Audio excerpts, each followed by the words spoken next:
What All the World's A-Seeking. By Ralph Waldo Trine. Preface. There are two reasons the author has for putting forth this little volume. He feels that the time is, as it always has been, ripe for it, and second, his soul has ever longed to express itself upon this endless theme. It therefore comes from the heart, the basis of his belief that it will reach the heart. R. W. T. Boston, Massachusetts. How do you find this book? Any thoughts about the book or the author? Any suggestion for improvement? Please take a moment to share your thoughts in a comment.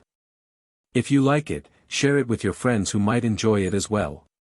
Subscribe to keep in touch. Visit CompleteAudiobooks.com for more quality content. Preface to Revised Edition. It is impossible for one in a single volume, or perhaps in a number of volumes, to reach the exact needs of every reader. It is always a source of gratitude, as well as of inspiration for better and more earnest work in the future. For one to know that the truths that have been and that are so valuable and so vital to him he has succeeded in presenting in a manner such that they prove likewise of value to others. The author is most grateful for the good, kind words that have come so generously from so many hundreds of readers of this simple little volume from all parts of the world. He is also grateful to that large company of people who have been so good as to put the book into the hands of so many others. And as the days have passed, he has not been unmindful of the fact that he might make it, when the time came, of still greater value to many.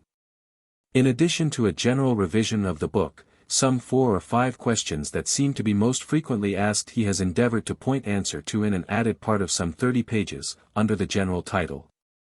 Character Building Thought Power. The volume enters therefore upon its 15,000 better able, possibly, to come a little more directly in touch with the everyday needs of those who will be sufficiently interested to read it. Part 1.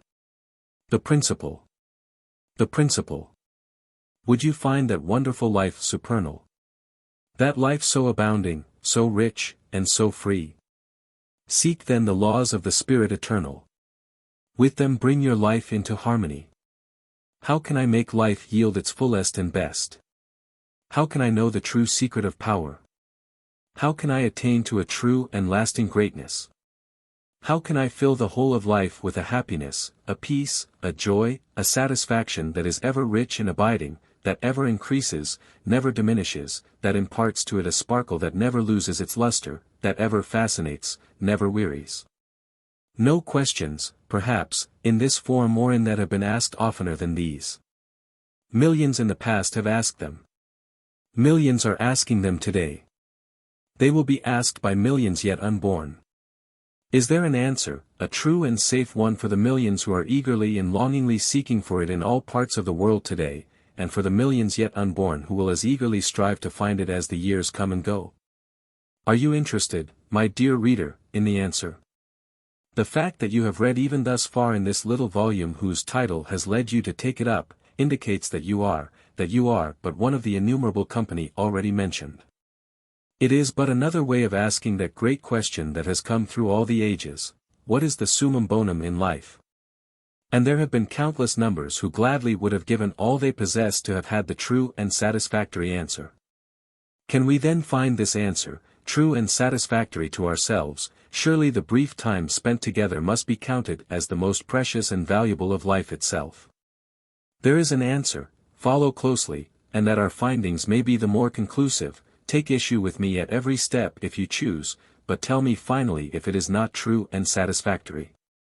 There is one simple principle, which, if firmly laid hold of, and if made the great central principle in one's life, around which all others properly arrange and subordinate themselves, will make that life a grand success. Truly great and genuinely happy, loved and blessed by all in just the degree in which it is laid hold upon, a principle which, if universally made thus, would wonderfully change this old world in which we live, that would transform it almost in a night, and it is for its coming that the world has long been waiting. That in place of the gloom and despair in almost countless numbers of lives would bring light and hope and contentment, and no longer would it be said as so truly today, that man's inhumanity to man makes countless thousands mourn.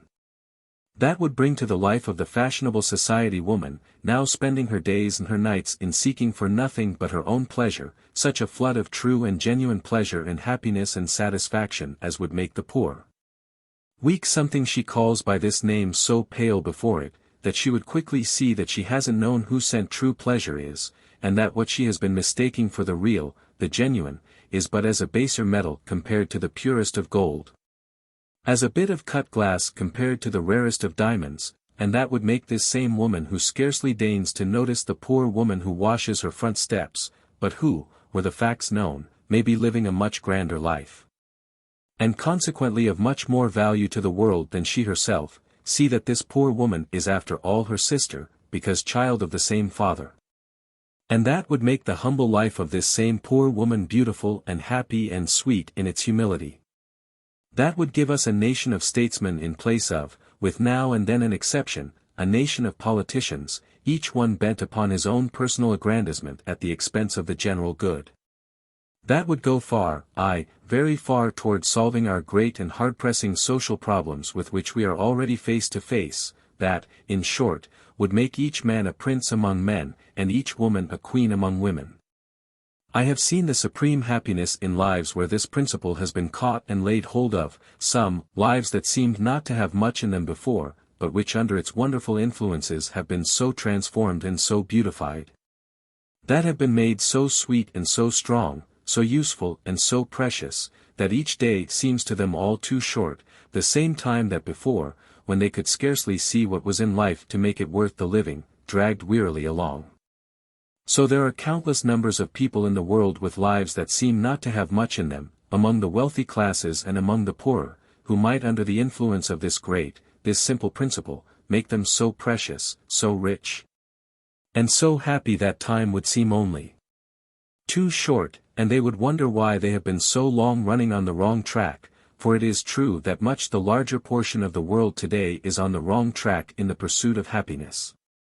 But almost all are there, let it be said, not through choice, but by reason of not knowing the right, the true one. The fact that really great, true, and happy lives have been lived in the past and are being lived today gives us our starting point. Time and again I have examined such lives in a most careful endeavor to find what has made them so, and have found that in each and every individual case this that we have now come to has been the great central principle upon which they have been built. I have also found that in numbers of lives where it has not been, but where almost every effort apart from it has been made to make them great, true, and happy, they have not been so. And also that no life built upon it in sufficient degree, other things being equal, has failed in being thus. Let us then to the answer, examine it closely, see if it will stand every test, if it is the true one, and if so, rejoice that we have found it, lay hold of it, build upon it, tell others of it. The last 4 words have already entered us at the open door. The idea has prevailed in the past, and this idea has dominated the world, that self is the great concern, that if one would find success, greatness, happiness, he must give all attention to self, and to self alone. This has been the great mistake, this the fatal error, this the direct opposite of the right, the true as set forth in the great immutable law that, we find our own lives in losing them in the service of others. In longer form, the more of our lives we give to others, the fuller and the richer, the greater and the grander, the more beautiful and the more happy our own lives become. It is as that great and sweet soul who when with us lived at Concord said, that generous giving or losing of your life which saves it. This is an expression of one of the greatest truths, of one of the greatest principles of practical ethics the world has thus far seen. In a single word, it is service, not self, but the other self. We shall soon see, however, that our love, our service, our helpfulness to others, invariably comes back to us, intensified sometimes 100 or 1,000 or 1,000,000-fold, and this by a great, immutable law. The master teacher, he who so many years ago in that faraway eastern land, now in the hill country, now in the lake country, as the people gathered round him, taught them those great, high-born, and tender truths of human life and destiny. The Christ Jesus said identically this when he said and so continually repeated, "He that is greatest among you shall be your servant." And his whole life was but an embodiment of this principle or truth, with the result that the greatest name in the world today is his, the name of him who as his life work, healed the sick, clothed the naked, bound up the broken-hearted, sustained the weak, the faltering, befriended and aided the poor, the needy, condemned the proud, the vain, the selfish. And through it all taught the people to love justice and mercy and service, to live in their higher, their diviner selves, in brief, to live his life, the Christ life. And who has helped in making it possible for this greatest principle of practical ethics the world has thus far seen to be enunciated, to be laid hold of, to be lived by today. He that is greatest among you shall be your servant, or, he who would be truly great and recognized as such must find it in the capacity of a servant. And what, let us ask, is a servant? One who renders service. To himself? Never. To others? Always. Freed of its associations and looked at in the light of its right and true meaning, than the word servant, there is no greater in the language. And in this right use of the term, as we shall soon see, every life that has been really true, great, and happy has been that of a servant, and apart from this no such life ever has been or ever can be lived. O you who are seeking for power, for place, for happiness, for contentment in the ordinary way, tarry for a moment, see that you are on the wrong track, grasp this great eternal truth, lay hold of it. And you will see that your advance along this very line will be manifold times more rapid. Are you seeking, then, to make for yourself a name? Unless you grasp this mighty truth and make your life accordingly, as the great clock of time ticks on and all things come to their proper level according to their merits, as all invariably, inevitably do, you will indeed be somewhat surprised to find how low, how very low your level is. Your name and your memory will be forgotten long ere the minute hand has passed even a single time across the great dial. While your fellow man who has grasped this simple but this great and all-necessary truth, and who accordingly is forgetting himself in the service of others, who is making his life a part of 100 or 1,000 or 1,000,000 lives, thus illimitably intensifying or multiplying his own, instead of living as you in what otherwise would be his own little, diminutive self, will find himself ascending higher and higher until he stands as one among the few, and will find a peace, a happiness, a satisfaction so rich and so beautiful, compared to which yours will be but a poor miserable something, and whose name and memory when his life here is finished, will live in the minds and hearts of his fellow men and of mankind fixed and eternal as the stars. A corollary of the great principle already enunciated might be formulated thus: there is no such thing as finding true happiness by searching for it directly. It must come, if it come at all, indirectly, or by the service, the love, and the happiness we give to others. So, there is no such thing as finding true greatness by searching for it directly. It always, without a single exception, has come indirectly in this same way, and it is not at all probable that this great eternal law is going to be changed to suit any particular case or cases. Then recognize it, put your life into harmony with it, and reap the rewards of its observance, or fail to recognize it and pay the penalty accordingly, for the law itself will remain unchanged. The men and women whose names we honor and celebrate are invariably those with lives founded primarily upon this great law. Note, if you will, every truly great life in the world's history, among those living and among the so-called dead, and tell me if in every case that life is not a life spent in the service of others, either directly or indirectly, as when we say, he served his country. Whenever one seeks for reputation, for fame, for honor, for happiness directly and for his own sake, then that which is true and genuine never comes, at least to any degree worthy the name. It may seem to for a time, but a great law says that such an one gets so far and no farther. Sooner or later, generally sooner, there comes an end. Human nature seems to run in this way, seems to be governed by a great paradoxical law which says, that whenever a man self-centered, thinking of, living for and in himself, is very desirous for place, for preferment, for honor, the very fact of his being thus is of itself a sufficient indicator that he is too small to have them, and mankind refuses to accord them. While the one who forgets self, and who, losing sight of these things, makes it his chief aim in life to help, to aid, and to serve others, by this very fact makes it known that he is large enough, is great enough to have them. And his fellow men instinctively bestow them upon him. This is a great law which many would profit by to recognize. That it is true is attested by the fact that the praise of mankind instinctively and universally goes out to a hero. But who ever heard of a hero who became such by doing something for himself? Always something he has done for others. By the fact that monuments and statues are gratefully erected to the memory of those who have helped and served their fellow men, not to those who have lived to themselves alone. I have seen many monuments and statues erected to the memories of philanthropists, but I never yet have seen one erected to a miser. Many to generous-hearted, noble-hearted men, but never yet to one whose whole life was that of a sharp bargain driver, and who clung with a sort of semi-idiotic grasp to all that came thus into his temporary possession. I have seen many erected to statesmen, but never one to mere politicians, many to true orators, but never to mere demagogues. Many to soldiers and leaders, but never to men who were not willing, when necessary, to risk all in the service of their country.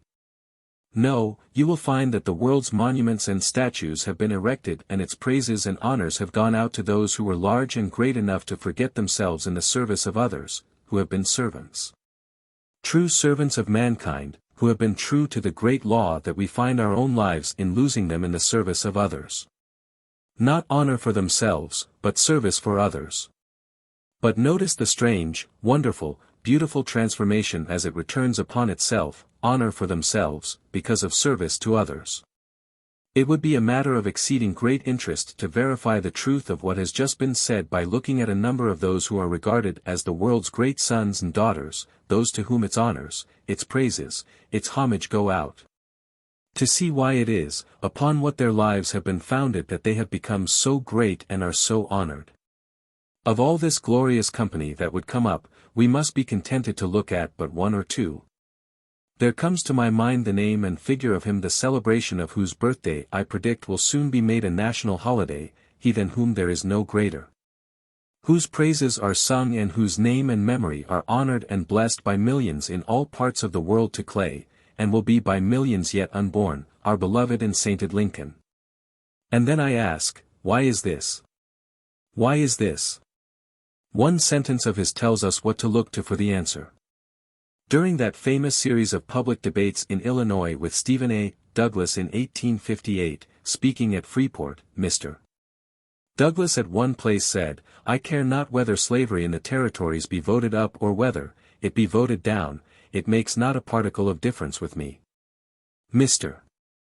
Lincoln, speaking from the fullness of his great and royal heart, in reply said, with emotion, "I am sorry to perceive that my friend Judge Douglas is so constituted that he does not feel the lash the least bit when it is laid upon another man's back. Thoughts upon self? Not for a moment. Upon others? Always." He at once recognized in those black men 4,000,000 brothers for whom he had a service to perform. It would seem almost grotesque to use the word selfish in connection with this great name. He very early, and when still in a very humble and lowly station in life, either consciously or unconsciously grasped this great truth, and in making the great underlying principle of his life to serve, to help his fellow men. He adopted just that course that has made him one of the greatest of the sons of men, our royal-hearted elder brother. He never spent time in asking what he could do to attain to greatness, to popularity, to power, what to perpetuate his name and memory. He simply asked how he could help, how he could be of service to his fellow men, and continually did all his hands found to do. He simply put his life into harmony with this great principle. And in so doing he adopted the best means, the only means to secure that which countless numbers seek and strive for directly, and every time so woefully fail in finding. There comes to my mind in this same connection another princely soul, one who loved all the world, one whom all the world loves and delights to honor. There comes to mind also a little incident that will furnish an insight into the reason of it all. On an afternoon not long ago, Mrs. Henry Ward Beecher was telling me of some of the characteristics of Brooklyn's great preacher. While she was yet speaking of some of those along the very lines we are considering, an old gentleman, a neighbor, came into the room bearing in his hand something he had brought from Mr. Beecher's grave. It was the day next following Decoration Day. His story was this: as the great procession was moving into the cemetery with its bands of rich music, with its carriages laden with sweet and fragrant flowers, with its waving flags, beautiful in the sunlight, a poor and humble-looking woman with two companions, by her apparent nervousness attracted the attention of the gatekeeper. He kept her in view for a little while, and presently saw her as she gave something she had partially concealed to one of her companions, who, leaving the procession, went over to the grave of Mr. Beecher, and tenderly laid it there. Reverently she stood for a moment or two, and then, retracing her steps, joined her two companions, who with bowed heads were waiting by the wayside. It was this that the old gentleman had brought, a gold frame, and in it a poem cut from a volume, a singularly beautiful poem through which was breathed the spirit of love and service and self-devotion to the good and the needs of others. At one or two places where it fitted, the pen had been drawn across a word and Mr. Beecher's name inserted, which served to give it a still more real, vivid, and tender meaning. At the bottom this only was written, from a poor Hebrew woman to the immortal friend of the Hebrews. There was no name, but this was sufficient to tell the whole story. Some poor, humble woman, but one out of a mighty number whom he had at some time befriended or helped or cheered, whose burden he had helped to carry, and soon perhaps had forgotten all about it.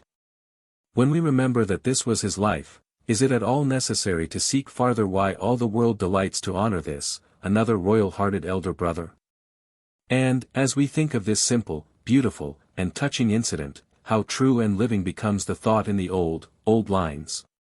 Cast thy bread upon the waters, waft it on with praying breath. In some distant, doubtful moment it may save a soul from death. When you sleep in solemn silence, 'neath the morn and evening dew, stranger hands which you have strengthened may strew lilies over you.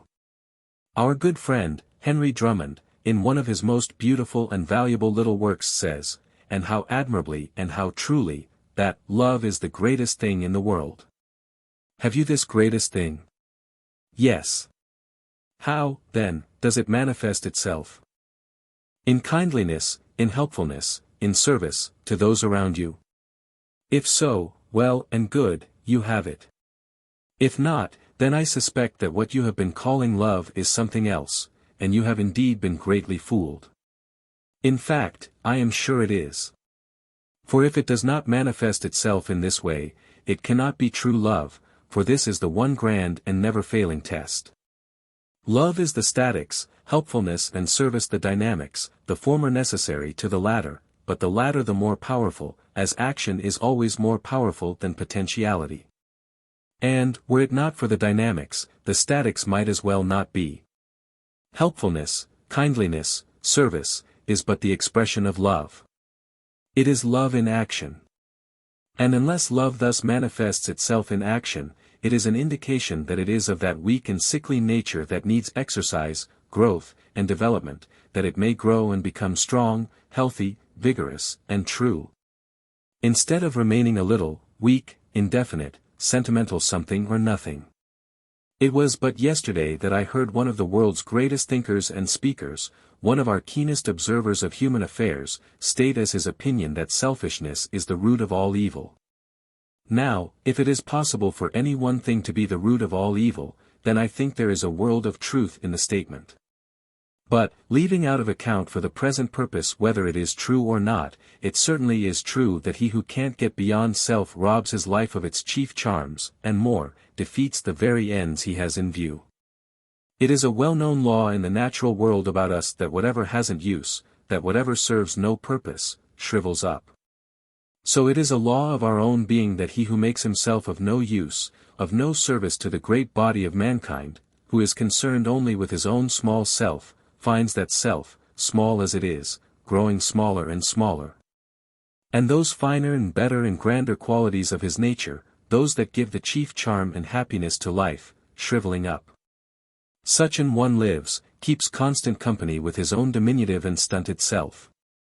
While he who, forgetting self, makes the object of his life service, helpfulness, and kindliness to others, finds his whole nature growing and expanding, himself becoming large-hearted, magnanimous, kind, loving, sympathetic, joyous, and happy. his life becoming rich and beautiful. For instead of his own little life alone he has entered into and has part in 100, 1,000, in countless numbers of other lives. And every success, every joy, every happiness coming to each of these comes as such to him, for he has a part in each and all. And thus it is that one becomes a prince among men, a queen among women. Why, one of the very fundamental principles of life is, so much love in return, so much love, so much growth, so much love, so much power, so much love, so much life, strong, healthy, rich, exulting, and abounding life. The world is beginning to realize the fact that love, instead of being a mere indefinite something, is a vital and living force, the same as electricity is a force, though perhaps of a different nature. The same great fact we are learning in regard to thought, that thoughts are things, that thoughts are forces, the most vital and powerful in the universe, that they have form and substance and power. The quality of the power determined as it is by the quality of the life in whose organism the thoughts are engendered. And so, when a thought is given birth, it does not end there, but takes form, and as a force it goes out and has its effect upon other minds and lives, the effect being determined by its intensity and the quality of the prevailing emotions. And also by the emotions dominating the person at the time the thoughts are engendered and given form. Science, while demonstrating the great facts it is today demonstrating in connection with the mind in its relations to and effects upon the body, is also finding from its very laboratory experiments that each particular kind of thought and emotion has its own peculiar qualities, and hence its own peculiar effects or influences. And these it is classifying with scientific accuracy. A very general classification in just a word would be, those of a higher and those of a lower nature. Some of the chief ones among those of the lower nature are anger, hatred, jealousy, malice, rage. Their effect, especially when violent, is to emit a poisonous substance into the system, or rather, to set up a corroding influence which transforms the healthy and life-giving secretions of the body into the poisonous and the destructive. When one, for example, is dominated, even if for but a moment by a passion of anger or rage, there is set up in the system what might be justly termed a bodily thunderstorm, which has the effect of souring or corroding the normal and healthy secretions of the body and making them so that instead of life-giving they become poisonous. This, if indulged into any extent, sooner or later induces the form of disease that this particular state of mind and emotion or passion gives birth to, and it in turn becomes chronic. We shall ultimately find, as we are beginning to so rapidly today, that practically all disease has its origin in perverted mental states or emotions. That anger, hatred, fear, worry, jealousy, lust, as well as all milder forms of perverted mental states and emotions, has each its own peculiar poisoning effects and induces each its own peculiar form of disease, for all life is from within out. Then some of the chief ones belonging to the other class, mental states and emotions of the higher nature, are love, sympathy, benevolence, kindliness, and good cheer. These are the natural and the normal. And their effect, when habitually entertained, is to stimulate a vital, healthy, bounding, purifying, and life-giving action, the exact opposite of the others. And these very forces, set into a bounding activity, will in time counteract and heal the disease-giving effects of their opposites. Their effects upon the countenance and features in inducing the highest beauty that can dwell there are also marked and all-powerful. So much, then, in regard to the effects of one's thought forces upon the self.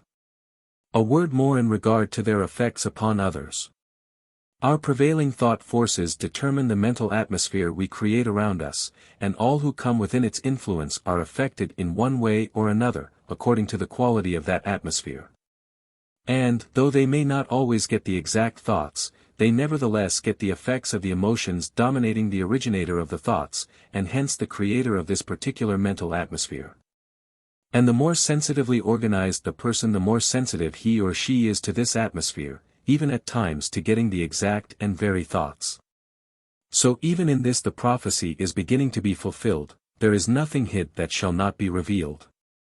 If the thought forces sent out by any particular life are those of hatred or jealousy or malice or fault-finding or criticism or scorn, These same thought forces are aroused and sent back from others, so that one is affected not only by reason of the unpleasantness of having such thoughts from others, but they also in turn affect one's own mental states.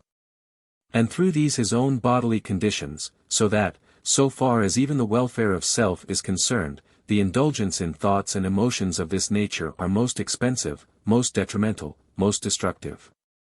If, on the other hand, the thought forces sent out be those of love, of sympathy, of kindliness, of cheer and goodwill, these same forces are aroused and sent back, so that their pleasant, ennobling, warming, and life-giving effects one feels and is influenced by. And so again, so far even as the welfare of self is concerned, there is nothing more desirable, more valuable and life-giving. There comes from others, then, exactly what one sends to and hence calls forth from them. And would we have all the world love us, we must first then love all the world, merely a great scientific fact. Why is it that all people instinctively dislike and shun the little, the mean, the self-centered, the selfish, while all the world instinctively, irresistibly, loves and longs for the company of the great-hearted, the tender-hearted, the loving, the magnanimous, the sympathetic, the brave? The mere answer, because, will not satisfy. There is a deep, scientific reason for it, either this or it is not true. Much has been said, much written, in regard to what some have been pleased to call personal magnetism, but which, as is so commonly true in cases of this kind, is even today but little understood.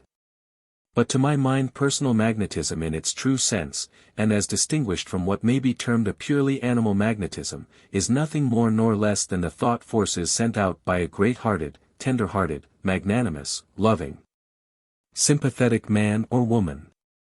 For, let me ask, have you ever known of any great personal magnetism in the case of the little, the mean, the vindictive, the self-centered? Never, I venture to say, but always in the case of the other. Why, there is nothing that can stand before this wonderful transmuting power of love. So far even as the enemy is concerned, I may not be to blame if I have an enemy. But I am to blame if I keep him as such, especially after I know of this wonderful transmuting power. Have I then an enemy, I will refuse, absolutely refuse, to recognize him as such. And instead of entertaining the thoughts of him that he entertains of me, instead of sending him like thought forces, I will send him only thoughts of love, of sympathy, of brotherly kindness, and magnanimity. But a short time it will be until he feels these, and is influenced by them. Then in addition I will watch my opportunity, and whenever I can, I will even go out of my way to do him some little kindnesses. Before these forces he cannot stand, and by I shall find that he who today is my bitterest enemy is my warmest friend and it may be my staunchest supporter. No, the wise man is he who by that wonderful alchemy of love transmutes the enemy into the friend, transmutes the bitterest enemy into the warmest friend and supporter. Certainly this is what the Master meant when he said, "Love your enemies, do good to them that hate you and despitefully use you, thou shalt thereby be heaping coals of fire upon their heads. Thou shalt melt them, before this force they cannot stand. Thou shalt melt them, and transmute them into friends." You never can tell what your thoughts will do in bringing you hate or love. For thoughts are things, and their airy wings are swifter than carrier doves. They follow the law of the universe. Each thing must create its kind. And they speed o'er the track to bring you back whatever went out from your mind. Yes, science today, at the close of this 19th century, in the laboratory is discovering and scientifically demonstrating the great, immutable laws upon which the inspired and illuminated ones of all ages have based all their teachings.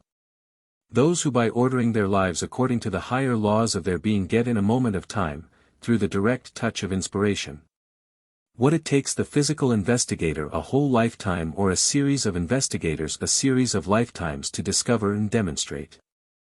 Part 2. The application. The application. Are you seeking for greatness, O brother of mine? As the full, fleeting seasons and years glide away? If seeking directly and for self alone, the true and abiding you never can stay. But all self-forgetting, know well the law. It's the hero, and not the self-seeker, who's crowned. Then go lose your life in the service of others. And, lo! With rare greatness and glory 'twill abound. Is it your ambition to become great in any particular field, to attain to fame and honor, and thereby to happiness and contentment? Is it your ambition, for example, to become a great orator, to move great masses of men, to receive their praise, their plaudits? Then remember that there never has been, there never will, in brief, there never can be a truly great orator without a great purpose, a great cause behind him. You may study in all the best schools in the country, the best universities and the best schools of oratory. You may study until you exhaust all these, and then seek the best in other lands. You may study thus until your hair is beginning to change its color, but this of itself will never make you a great orator. You may become a demagogue, and, if self-centered, you inevitably will. For this is exactly what a demagogue is, a great demagogue, if you please, than which it is hard for one to call to mind a more contemptible animal, and the greater the more contemptible. But without laying hold of and building upon this great principle you never can become a great orator. Call to mind the greatest in the world's history, from Demosthenes, men of Athens, march against Philip, your country and your fellow men will be in early bondage unless you give them your best service now, down to our own Phillips and Gough. Wendell Phillips against the traffic in human blood, John B. Gough against a slavery among his fellowmen more hard and galling and abject than the one just spoken of, for by it the body merely is in bondage, the mind and soul are free, while in this, body, soul, and mind are enslaved. So you can easily discover the great purpose, the great cause for service, behind each and every one. The man who can't get beyond himself, his own aggrandizement and interests, must of necessity be small, petty, personal, and at once marks his own limitations. While he whose life is a life of service and self-devotion has no limits, for he thus puts himself at once on the side of the universal, and this more than all else combined gives a tremendous power in oratory. Such a one can mount as on the wings of an eagle, and nature herself seems to come forth and give a great soul of this kind means and material whereby to accomplish his purposes. Whereby the great universal truths go direct to the minds and hearts of his hearers to mold them, to move them. For the orator is he who molds the minds and hearts of his hearers in the great molds of universal and eternal truth, and then moves them along a definite line of action, not he who merely speaks pieces to them. How thoroughly Webster recognized this great principle is admirably shown in that brief but powerful description of eloquence of his. Let us pause to listen to a sentence or two. True eloquence indeed does not consist in speech. Words and phrases may be marshaled in every way, but they cannot compass it. Affected passion, intense expression, the pomp of declamation, all may aspire to it, they cannot reach it. The graces taught in the schools, the costly ornaments and studied contrivances of speech, shock and disgust men when their own lives and the fate of their wives and their children and their country hang on the decision of the hour. Then words have lost their power, rhetoric is vain, and all elaborate oratory contemptible. Even genius itself then feels rebuked and subdued, as in the presence of higher qualities. Then patriotism is eloquent, then self-devotion is eloquent. The clear conception, outrunning the deductions of logic, the high purpose, the firm resolve, the dauntless spirit speaking on the tongue, beaming from the eye, informing every feature and urging the whole man onward, right onward to his object. This is eloquence. And note some of the chief words he has used: self-devotion, patriotism, high purpose. The self-centered man can never know these, and much less can he make use of them. True, things that one may learn, as the freeing of the bodily agents, the developing of the voice, and so on, that all may become the true reporters of the soul, instead of limiting or binding it down. As is so frequently the case in public speakers, these are all valuable, are very important and very necessary, unless one is content to live below his highest possibilities, and he is wise who recognizes this fact. But these in themselves are but as trifles when compared to those greater, more powerful, and all essential qualities. Is it your ambition to become a great statesman? Note the very first thing, then, the word itself, statesman, a man who gives his life to the service of the state. And do you not recognize the fact that, when one says, a man who gives his life to the service of the state, it is but another way of saying, a man who gives his life to the service of his fellow men? For what, after all, is any country, any state, in the true sense of the term, but the aggregate, the great body of its individual citizenship? And he who lives for and unto himself, who puts the interests of his own small self before the interests of the thousands, can never become a statesman, for a statesman must be a larger man than this. Call to your mind the greatest of the world, among those living and among the so-called dead, and you will quickly see that the life of each and every one has been built upon this great principle. And that all have been great and are held as such in just the degree in which it has been. Two of the greatest among Americans, both passed away, would today and even more as time goes on, be counted still greater, had they been a little larger in one aspect of their natures. Large enough to have recognized to its fullest extent the eternal truth and importance of this great principle. And had they given the time to the service of their fellow men that was spent in desiring the presidency and in all too plainly making it known. Having gained it could have made them no greater, and having so plainly shown their eager and childish desire for it has made them less great. Of the many thousands of men who have been in our American Congress since its beginning, and of the very, very small number comparatively that you are able to call to mind, possibly not over 50. Which would be about 1 out of every 600 or more. You will find that you are able to call to mind each one of this very small number on account of his standing for some measure or principle that would to the highest degree increase the human welfare. Thus truly fulfilling the great office of a statesman. The one great trouble with our country today is that we have but few statesmen. We have a great swarm, a great horde of politicians, but it is only now and then that we find a man who is large enough truly to deserve the name, statesman. The large majority in public life today are there not for the purpose of serving the best interests of those whom they are supposed to represent, but they are there purely for self-aggrandizement in this form or in that. As the case may be. Especially do we find this true in our municipalities. In some, the government instead of being in the hands of those who would make it such in truth, those who would make it serve the interests it is designed to serve, it is in the hands of those who are there purely for self, little whelps. Those who will resort to any means to secure their ends, at times even to honorable means, should they seem to serve best the particular purpose in hand. We have but to look around us to see that this is true. The miserable, filthy, and deplorable condition of affairs the Lexo Committee in its investigations not so long ago laid bare to public gaze had its root in what? In the fact that the offices in that great municipality have been and are filled by men who are there to serve in the highest degree the public welfare or by men who are there purely for self-aggrandizement. But let us pass on. This degraded condition of affairs exists not only in this great city, but there are scarcely any that are free from it entirely. Matters are not always to continue thus, however. The American people will learn by and by what they ought fully to realize today, that the moment the honest people, the citizens, in distinction from the barnacles, mass themselves and stay massed, the notorious, filthy political rings cannot stand before them for a period of even 24 hours. The right, the good, the true, is all-powerful, and will inevitably conquer sooner or later when brought to the front. Such is the history of civilization. Let our public offices, municipal, state, and federal, be filled with men who are in love with the human kind, large men, men whose lives are founded upon this great law of service, and we will then have them filled with statesmen.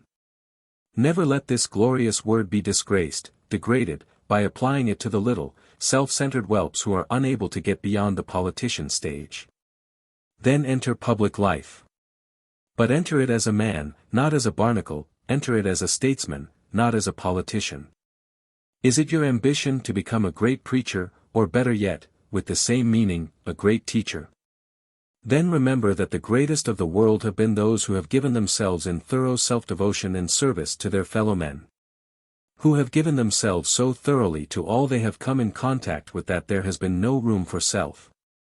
They have not been seekers after fame, or men who have thought so much of their own particular dogmatic ways of thinking as to spend the greater part of their time in discussing dogma, creed, theology, in order, as is so generally true in cases of this kind, to prove that the ego you see before you is right in his particular ways of thinking, and that his chief ambition is to have this fact clearly understood, an abomination, I verily believe.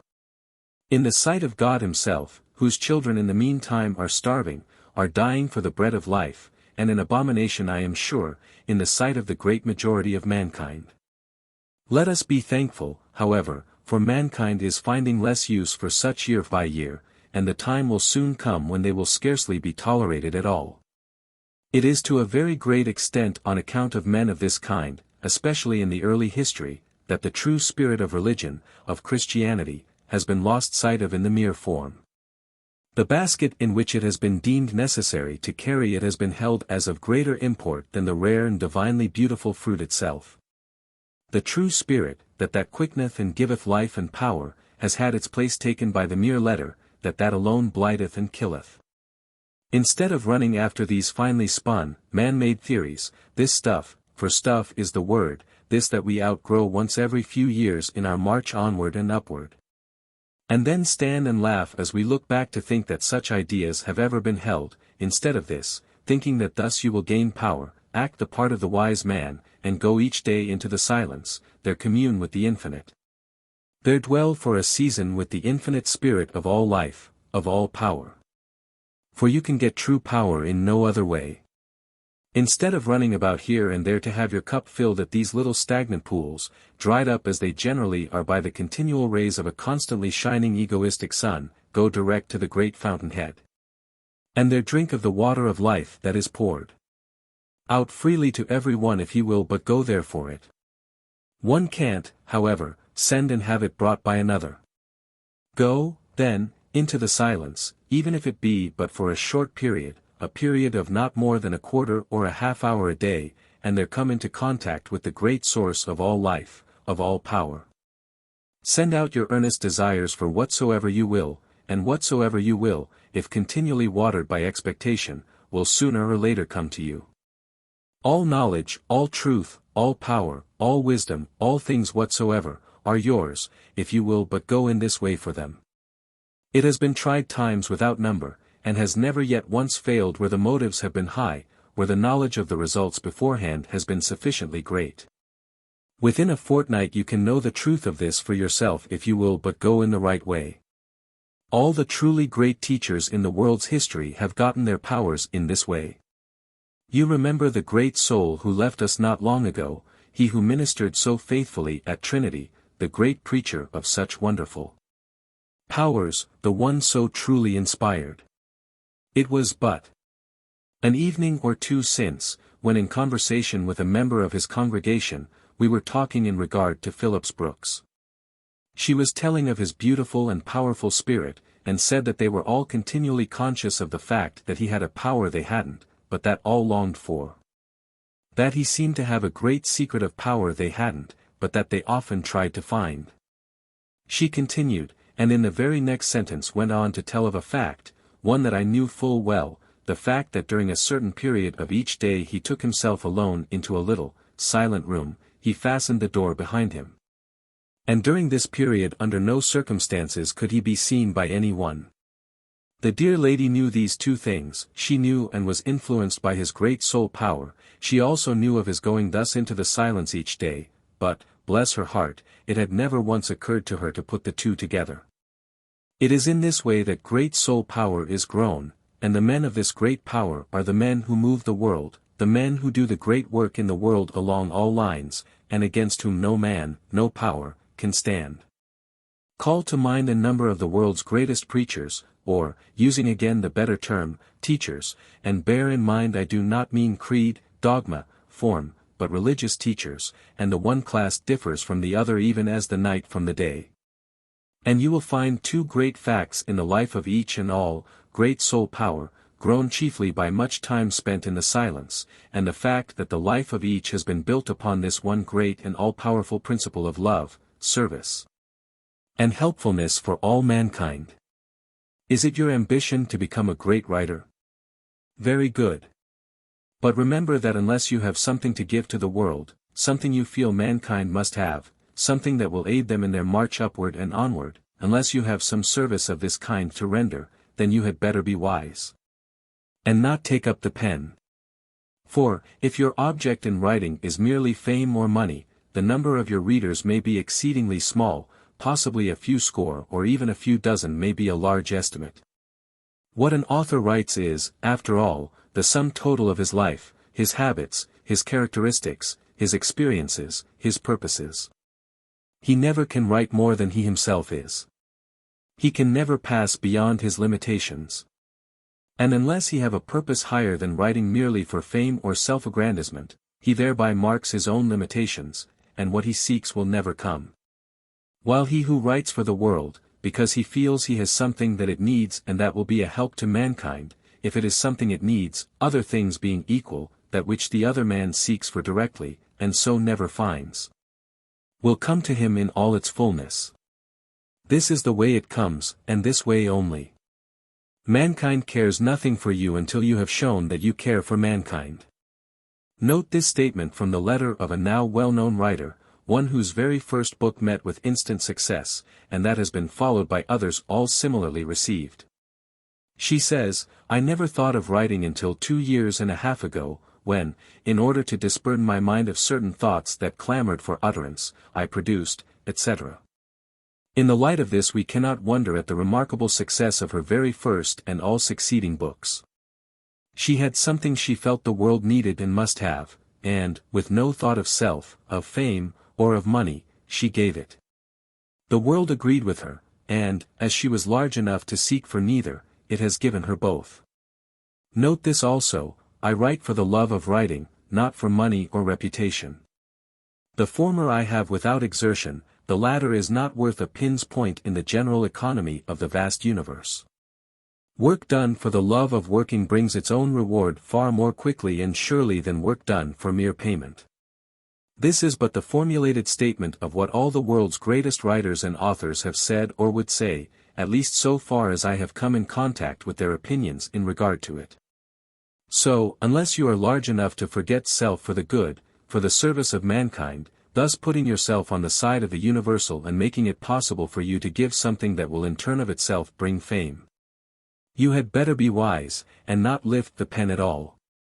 For what you write will not be taken up, or, if it is, will soon be let fall again. One of our most charming and most noted American authors says in regard to her writing, "I press my soul upon the white paper." And let me tell you the reason it in turn makes its impression upon so many thousands of other souls is because hers is so large, so tender, so sympathetic, so loving, that others cannot resist the impression, living as she does not for self, but for the service of others, her own life thus having a part in countless numbers of other lives. It is only that comes from the heart that can reach the heart. Take from their shelves the most noted, the greatest works in any library, and you will find that their authors have made them what they are not by a study of the rules and principles of rhetoric. For this of itself never has made and never can make a great writer. They are what they are because the author's very soul has been fired by some great truth or fact that the world has needed, that has been a help to mankind. Large souls they have been, souls in love with all the human kind. Is it your ambition to become a great actor? Then remember that if you make it the object of your life to play to influence the hearts, the lives, and so the destinies of men, this same great law of nature that operates in the case of the orator will come to your assistance. Will aid you in your growth and development, and will enable you to attain to heights you could never attain to or even dream of, in case you play for the little ego you otherwise would stand for.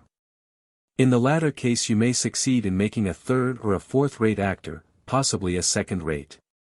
But you can never become one of the world's greatest, and the chances are you may succeed in making not even a livelihood, and thus have your wonderment satisfied why so many who try fail. In the other case, other things being equal, the height you may attain to is unbounded, depending upon the degree you are able to forget yourself in influencing the minds and the souls, and thus the lives and the destinies of men. Is it your ambition to become a great singer? Then remember that if your thought is only of self, you may never sing at all, unless, indeed, you enjoy singing to yourself, or you will be continually anxious as to the size of your audience. If, on the other hand, you choose this field of work because here you can be of the greatest service to mankind, if your ambition is to sing to the hearts and the lives of men, then this same great law of nature will come to assist you in your growth and development and efforts, and other things being equal, instead of singing to yourself or being anxious as to the size of your audience, you will seldom find time for the first, and your anxiety will be as to whether the place has an audience chamber large enough to accommodate even a small portion of the people who will seek admittance. You remember Jenny Lind. Is it your ambition to become a fashionable society woman, this and nothing more, intent only upon your own pleasure and satisfaction? Then stop and meditate, if only for a moment. For if this is the case, you never can find the true and the genuine, for you fail to recognize the great law that there is no such thing as finding true happiness by searching for it directly. And the farther on you go, the more flimsy and shallow and unsatisfying that imitation you are willing to accept for the genuine will become. You will thereby rob life of its chief charms, defeat the very purpose you have in view. And, while you are at this moment meditating, grasp the truth of the great law that you will find your own life only in losing it in the service of others, that the more of your life you so give, the fuller and the richer, the greater and the grander, the more beautiful and the more happy your own life will become. And with your abundant means and opportunities build your life upon this great law of service, and experience the pleasure of growing into that full, rich, ever-increasing and satisfying life that will result, and that will make you better known, more honored and blessed, than the life of any mere society woman can be, or any life, for that matter. For you are thus living a life the highest this world can know. And you will thus hasten the day when, standing and looking back and seeing the emptiness and the littleness of the other life as compared with this, you will bless the time that your better judgment prevailed and saved you from it. Or, if you chance to be in it already, delay not, but commence now to build upon this true foundation. Instead of discharging your footman, as did a woman of whom I chanced to know, because he finally refused to stand in the rain by the side of her carriage, with his arms folded just so, standing immovable like a mummy, I had almost said like a fool, daring to look neither to one side nor the other, but all the time in the direction of her so-called ladyship, while she spent an hour or two in doing 15 or 20 minutes shopping in her desire to make it known that this is Mrs. Q's carriage, and this is the footman that goes with it. Instead of doing this, give him an umbrella if necessary, and take him to aid you as you go on your errands of mercy and cheer and service and loving kindness to the innumerable ones all about you who so stand in need of them. Is there any comparison between the appellation Lady Bountiful and a proud, selfish, pleasure-seeking woman? And, much more, do you think there is any comparison whatever between the real pleasure and happiness and satisfaction in the lives of the two? Is it the ambition of your life to accumulate great wealth, and thus to acquire a great name, and along with it happiness and satisfaction? Then remember that whether these will come to you will depend entirely upon the use and disposition you make of your wealth.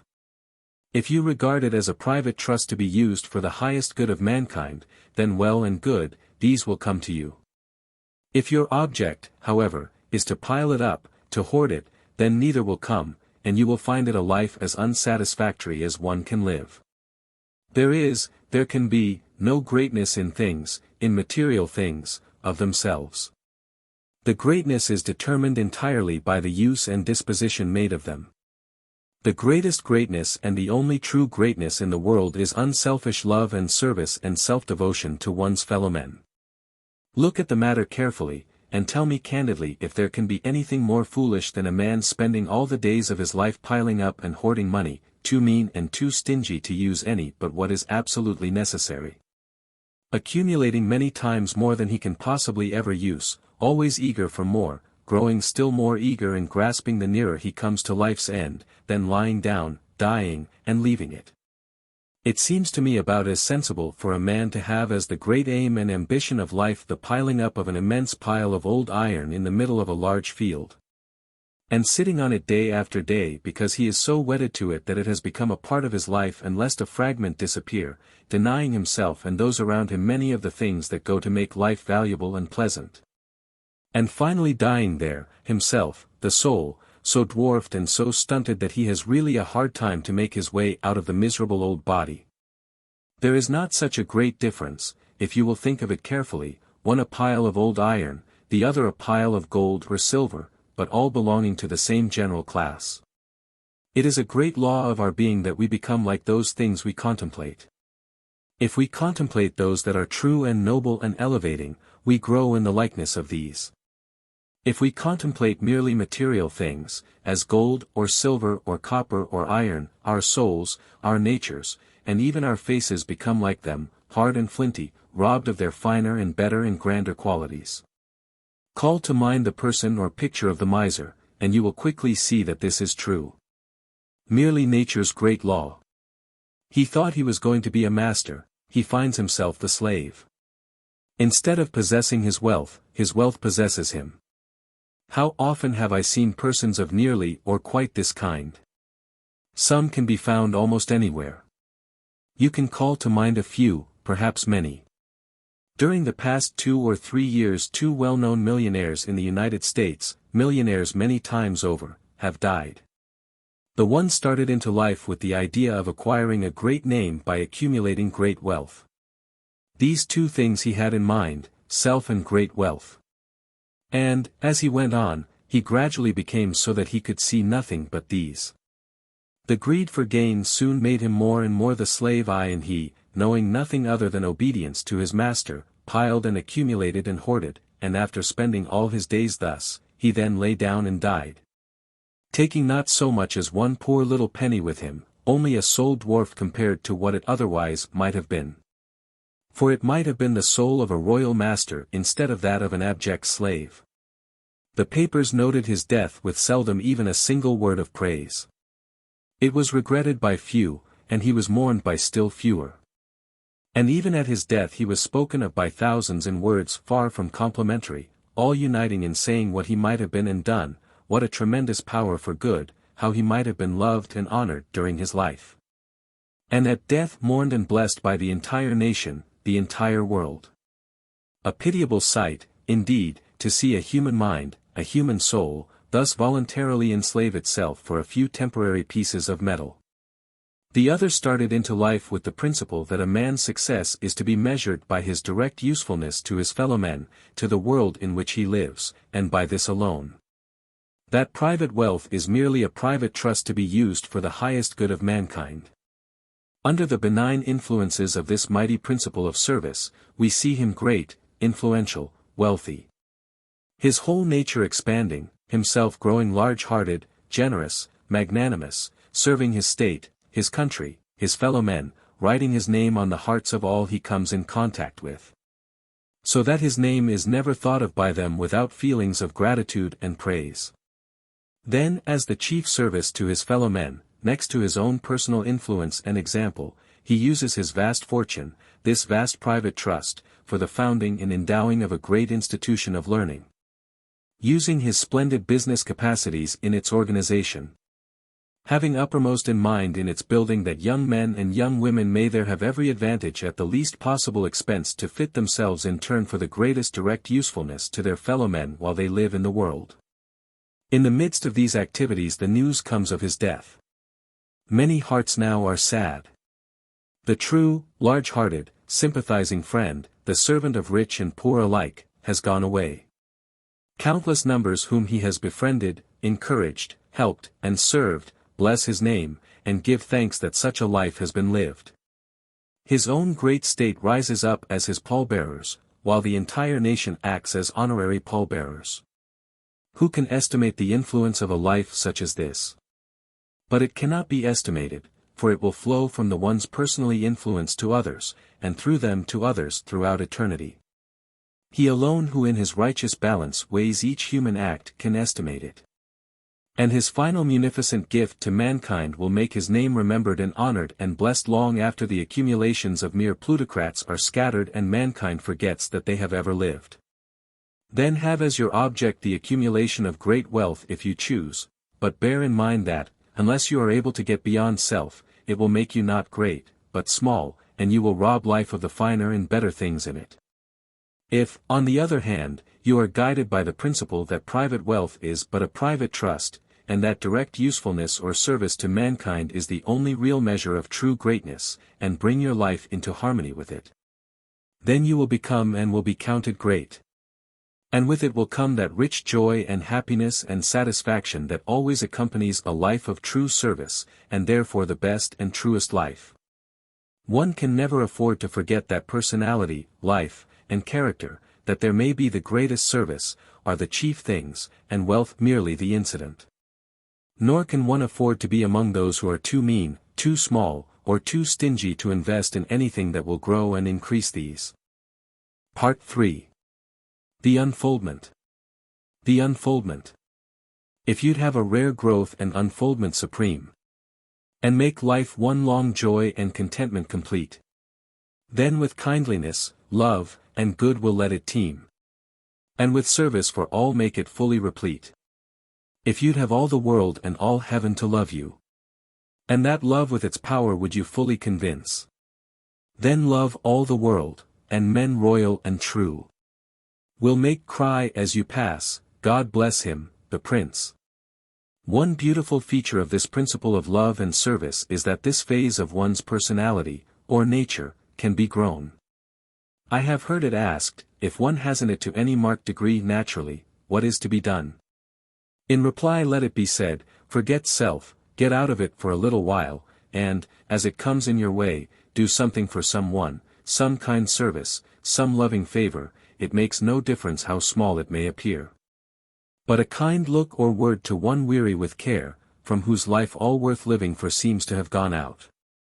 A helping hand or little lift to one almost discouraged, it may be that this is just the critical moment, a helping hand just now may change a life or a destiny. Show yourself a friend to one who thinks he or she is friendless. Oh, there are 1,000 opportunities each day right where you are, not the great things far away, but the little things right at hand. With a heart full of love do something, experience the rich returns that will come to you, and it will be unnecessary to urge a repetition or a continuance. The next time it will be easier and more natural, and the next. You know of that wonderful reflex nerve system you have in your body, that which says that whenever you do a certain thing in a certain way, it is easier to do the same thing the next time, and the next, and the next. Until presently it is done with scarcely any effort on your part at all, it has become your second nature. And thus we have what? Habit. This is the way that all habit is, the way that all habit must be formed. And have you ever fully realized that life is, after all, merely a series of habits, and that it lies entirely within one's own power to determine just what that series shall be? I have seen this great principle made the foundation principle in an institution of learning. It is made not a theory merely as I have seen it here and there, but a vital, living truth. And I wish I had time to tell of its wonderful and beautiful influences upon the life and work of that institution, and upon the lives and the work of those who go out from it. A joy indeed to be there. One can't enter within its walls even for a few moments without feeling its benign influences. One can't go out without taking them with him. I have seen purposes and lives almost or quite transformed. And life so rich, so beautiful, and so valuable opened up, such as the persons never dreamed could be, by being but a single year under these beautiful and life-giving influences. I have also seen it made the foundation principle of a great summer congress, one that has already done an unprecedented work, one that has a far greater work yet before it. And chiefly by reason of this all-powerful foundation upon which it is built, conceived and put into operation as it was by a rare and highly illumined soul, one thoroughly filled with the love of service for all the human kind. There are no thoughts of money returns, for everything it has to give is as free as the beautiful atmosphere that pervades it. The result is that there is drawn together, by way of its magnificent corps of lectures as well as those in attendance, a company of people of the rarest type, so that everywhere there is a manifestation of that spirit of love, helpfulness, and kindliness, that permeates the entire atmosphere with a deep feeling of peace, that makes every moment of life a joy. So enchanting does this spirit make the place that very frequently the single day of some who have come for this length of time has lengthened itself into a week, and the week in turn into a month. And the single week of others has frequently lengthened itself, first into a month, then into the entire summer. There is nothing at all strange in this fact, however. For wherever one finds sweet humanity, he there finds a spot where all people love to dwell. Making this the fundamental principle of one's life, around which all others properly arrange and subordinate themselves, is not, as a casual observer might think, and as he sometimes suggests, an argument against one's own growth and development. Against the highest possible unfoldment of his entire personality and powers. Rather, on the other hand, is it one of the greatest reasons, one of the greatest arguments, in its favor, for the stronger the personality and the greater the powers, the greater the influence in the service of mankind. If, then, life be thus founded, can there possibly be any greater incentive to that self-development that brings one up to his highest possibilities? A development merely for self alone can never have behind it an incentive, a power so great. And after all, there is nothing in the world so great, so effective in the service of mankind, as a strong, noble, and beautiful manhood or womanhood. It is this that in the ultimate determines the influence of every man upon his fellow men.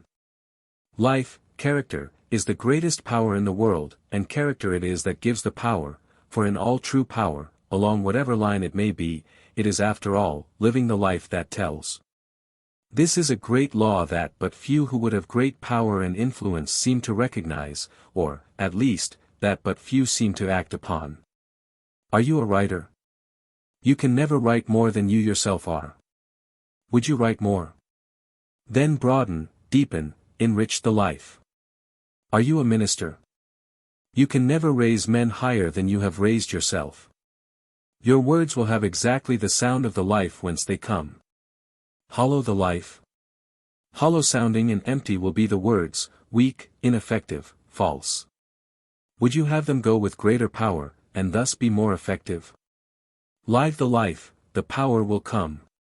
Are you an orator? The power and effectiveness of your words in influencing and moving masses of men depends entirely upon the altitude from which they are spoken. Would you have them more effective, each one filled with a living power? Then elevate the life, the power will come. Are you in the walks of private life? Then, wherever you move, there goes from you, even if there be no word spoken, a silent but effective influence of an elevating or a degrading nature. Is the life high, beautiful? Then the influences are inspiring, life-giving. Is it low, devoid of beauty? The influences then, are disease-laden, death-dealing. The tones of your voice, the attitude of your body, the character of your face, all are determined by the life you live, all in turn influence for better or for worse all who come within your radius. And if, as one of Earth's great souls has said, the only way truly to help a man is to make him better, then the tremendous power of merely the life itself. Why, I know personally a young man of splendid qualities and gifts, who was rapidly on the way of ruin, as the term goes, gradually losing control of himself day after day, self-respect almost gone. Already the thought of taking his own life had entered his mind, who was so inspired with the mere presence and bearing of a royal-hearted young man, one who had complete mastery of himself, and therefore a young man of power. That the very sight of him as he went to and fro in his daily work was a power that called his better self to the front again, awakened the God nature within him, so that he again set his face in the direction of the right, the true, the manly. And today there is no grander, stronger, more beautiful soul in all the wide country than he. Yes, there is a powerful influence that resolves itself into a service for all in each individual strong, pure, and noble life. And have the wonderful possibilities of what may be termed an inner or soul development ever come strongly to your notice? Perhaps not, for as yet only a few have begun to recognize under this name a certain great power that has always existed, a power that has never as yet been fully understood, and so has been called by this term and by that. It is possible so to develop this soul power that, as we stand merely in talk with a person, there goes out from us a silent influence that the person cannot see or hear, but that he feels, and the influences of which he cannot escape. That, as we merely go into a room in which several persons are sitting, there goes out from us a power, a silent influence that all will feel and will be influenced by, even though not a word be spoken. This has been the power of every man, of every woman, of great and lasting influence in the world's history. It is just beginning to come to us through a few highly illumined souls that this power can be grown, that it rests upon great natural law that the author of our being has instituted within us and about us. It is during the next few years that we are to see many wonderful developments along this line, for in this, as in many others, the light is just beginning to break. A few, who are far up on the heights of human development, are just beginning to catch the first few faint flushes of the dawn. Then live to your highest. This of itself will make you of great service to mankind, but without this you never can be. Naught is the difference how hard you may try, and know, even so far as your own highest interests are concerned, that the true joy of existence comes from living to one's highest. This life, and this alone, will bring that which I believe to be one of the greatest characteristics of a truly great man, humility, and when one says humility, he necessarily implies simplicity, for the two always go hand in hand. The one is born of the other. The proud, the vain, the haughty, those striving for effect, are never counted among the world's greatest personages. The very fact of one striving for effect of itself indicates that there is not enough in him to make him really great, while he who really is so needs never concern himself about it, nor does he ever. I can think of no better way for one to attain to humility and simplicity than for him to have his mind off of self in the service of others. Vanity, that most dangerous quality, and especially for young people, is the outcome of one's always regarding self. Mrs. Henry Ward Beecher once said that, when they lived in the part of Brooklyn known as the Heights, they could always tell when Mr. Beecher was coming in the evening from the voices and the joyous laughter of the children. All the street urchins, as well as the more well-to-do children in the vicinity, knew him, and would often wait for his coming. When they saw him in the distance, they would run and gather around him, get hold of his hands, into those large overcoat pockets for the nuts and the good things he so often filled them with before starting for home. Knowing as he did full well what was coming, tug at him to keep him with them as long as they could, he all the time laughing or running as if to get away, never too great, rather let us say, great enough, to join with them in their sports. That mysterious dignity of a man less great, therefore with less of humility and simplicity, with mind always intent upon self and his own standing, would have told him that possibly this might not be just the proper thing to do. But even the children, street urchins as well as those well-to-do, found in this great loving soul a friend. Recalls similar incidents in the almost daily life of Lincoln and in the lives of all truly great men. All have that beautiful and ever-powerful characteristic, that simple, childlike nature. Another most beautiful and valuable feature of this life is its effect upon one's own growth and development. There is a law which says that one can't do a kind act or a loving service for another without its bringing rich returns to his own life and growth. This is an invariable law. Can I then, do a kind act or a loving service for a brother or a sister, and all indeed are such because children of the same Father, why, I should be glad, doubly glad of the opportunity. If I do it thus out of love, forgetful of self, for aught I know it may do me more good than the one I do it for, in its influence upon the growing of that rich, beautiful, and happy life it is mine to grow. Though the joy and satisfaction resulting from it, the highest, the sweetest, the keenest this life can know, are of themselves abundant rewards. In addition to all this it scarcely ever fails that those who are thus aided by some loving service may be in a position somehow, somewhen, somewhere, either directly or indirectly, and at a time when it may be most needed or most highly appreciated, to do in turn a kind service for him who, with never a thought of any possible return, has dealt kindly with them. So, cast your bread upon the waters, far and wide your treasures strew. Scatter it with willing fingers, shout for joy to see it go.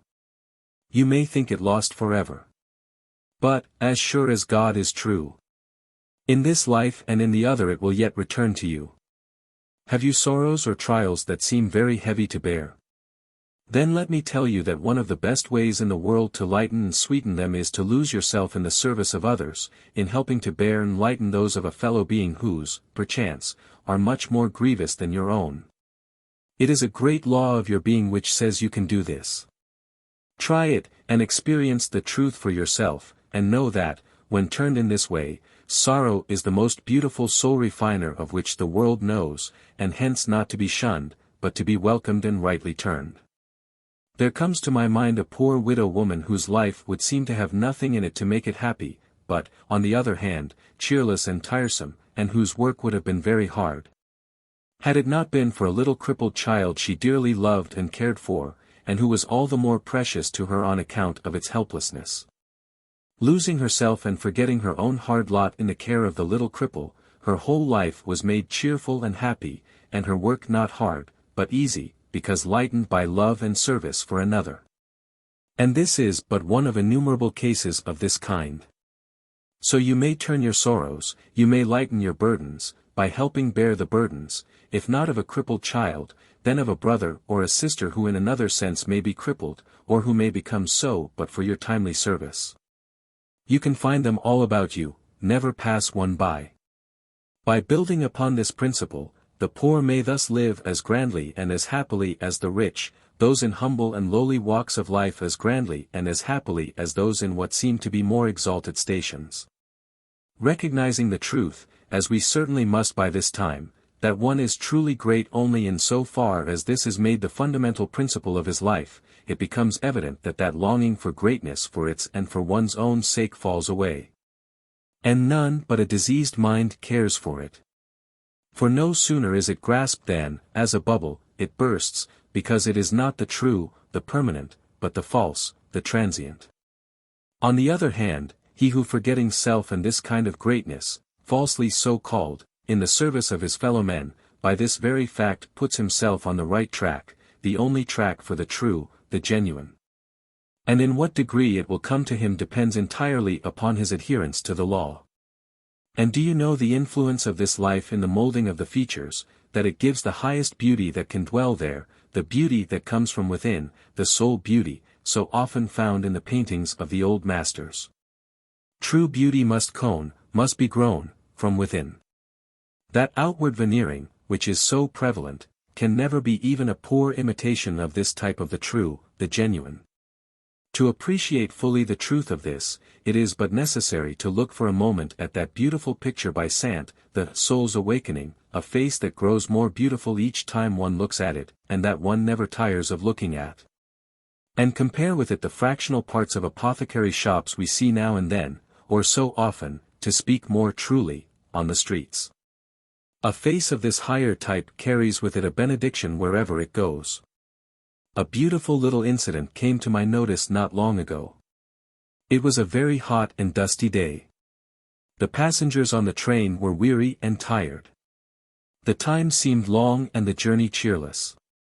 A lady with a face that carries a benediction to all who see her entered the car with a little girl, also of that type of beauty that comes from within, and with a voice musical, sweet, and sparkling, such as also comes from this source. The child, when they were seated, had no sooner spoken a few words before she began to enlist the attention of her fellow passengers. She began playing peek-a-boo with a staid and dignified old gentleman in the seat behind her. He at first looked at her over his spectacles, then lowered his paper a little, then a little more, and a little more. Finally, he dropped it altogether, and, apparently forgetting himself and his surroundings, became oblivious to everything in the fascinating pleasure he was having with the little girl. The other passengers soon found themselves following his example. All papers and books were dropped. The younger folks gave way to joyous laughter, and all seemed to vie with each other in having the honor of receiving a word or a smile from the little one. The dust, the heat, the tired, cheerless feelings were all forgotten. And when these two left the car, the little girl waving them goodbye, instinctively, as one person, all the passengers waved it to her in return, and two otherwise dignified gentlemen, leaving their seats, passed over to the other side, and looked out of the window to see her as long as they could. Something as an electrical spark seemed to have passed through the car. All were light-hearted and happy now. And the conditions in the car, compared to what they were before these two entered, would rival the work of the stereopticon, so far as completeness of change is concerned. You have seen such faces and have heard such voices. They result from a life the kind we are considering. They are but its outward manifestations, spontaneous as the water from the earth as it bursts forth a natural fountain. We must not fail also to notice the effect of this life upon one's manners and bearing. True politeness comes from a life founded upon this great principle, and from this alone. This gives the true gentleman, a man gentle, kind, loving, courteous from nature. Such a one can't have anything but true politeness, can't be anything but a gentleman, for one can't truly be anything but himself. So the one always intent upon and thinking of self cannot be the true gentleman, notwithstanding the artful contrivances and studied efforts to appear so, but which so generally reveal his own shallowness and artificiality, and disgust all with whom he comes in contact. I sometimes meet a person who, when introduced, will go through a series of stiff, cold, and angular movements, the knee at such a bend, the foot at such an angle, the back with such a bend or hump. Much less pleasant to see than that of a camel or a dromedary, for with these it is natural, so that I have found myself almost thinking, poor fellow, I wonder what the trouble is, whether he will get over it all right. It is so very evident that he all the time has his mind upon himself, wondering whether or not he is getting everything just right. What a relief to turn from such a one to one who, instead of thinking always of self, has continually in mind the ease and comfort and pleasure he can give to others, who, in other words, is the true gentleman, and with whom true politeness is natural. For one's every act is born of his thoughts. It is said that there was no truer gentleman in all Scotland than Robert Burns. And yet he was a farmer all his life, and had never been away from his native little rural village into a city until near the close of his life, when, taking the manuscripts that for some time had been accumulating in the drawer of his writing table up to Edinburgh, he captivated the hearts of all in the capital. Without studied contrivances, he was the true gentleman, and true politeness was his, because his life was founded upon the principle that continually brought from his pen lines such as, "It's coming yet, forth that man to man, the world o'er, shall brothers be forth that." And under the influence of this principle, he was a gentleman by nature, and one of nature's noblemen, without ever thinking whether he was or not, as he who is truly such never needs to and never does. And then recall the large-hearted Ben Franklin, when sent to the French court. In his plain grey clothes, unassuming and entirely forgetful of himself, how he captured the hearts of all, of even the giddy society ladies, and how he became and remained while there the centre of attraction in that gay capital. His politeness, his manners, all the result of that great, kind, loving, and helpful nature which made others feel that it was they he was devoting himself to, and not himself. This little extract from a letter written by Franklin to George Whitefield will show how he regarded the great principle we are considering. As to the kindness you mention, I wish it could have been of more service to you. But, if it had, the only thanks I should desire is that you would always be equally ready to serve any other person that may need your assistance, and so let good offices go around, for mankind are all of a family. For my own part, when I am employed in serving others, I do not look upon myself as conferring favors, but as paying debts. In my travels, and since my settlement, I have received much kindness from men to whom I shall never have any opportunity of making any direct return, and numberless mercies from God, who is infinitely above being benefited by our services. These kindnesses from men I can, therefore, only return on their fellow men, and I can only show my gratitude for these mercies from God by a readiness to help his other children and my brethren. No, true gentlemanliness and politeness always comes from within, and is born of a life of love, kindliness, and service. This is the universal language, known and understood everywhere, even when our words are not. There is, a beautiful old proverb which says, "He who is kind and courteous to strangers thereby shows himself a citizen of the world." And there is nothing so remembered, and that so endears one to all mankind, as this universal language. Even dumb animals understand it and are affected by it. How quickly the dog, for example, knows and makes it known when he is spoken to and treated kindly or the reverse. And here shall not a word be spoken in connection with that great body of our fellow creatures whom, because we do not understand their language, we are accustomed to call dumb. The attitude we have assumed toward these fellow creatures, and the treatment they have been subjected to in the past, is something almost appalling.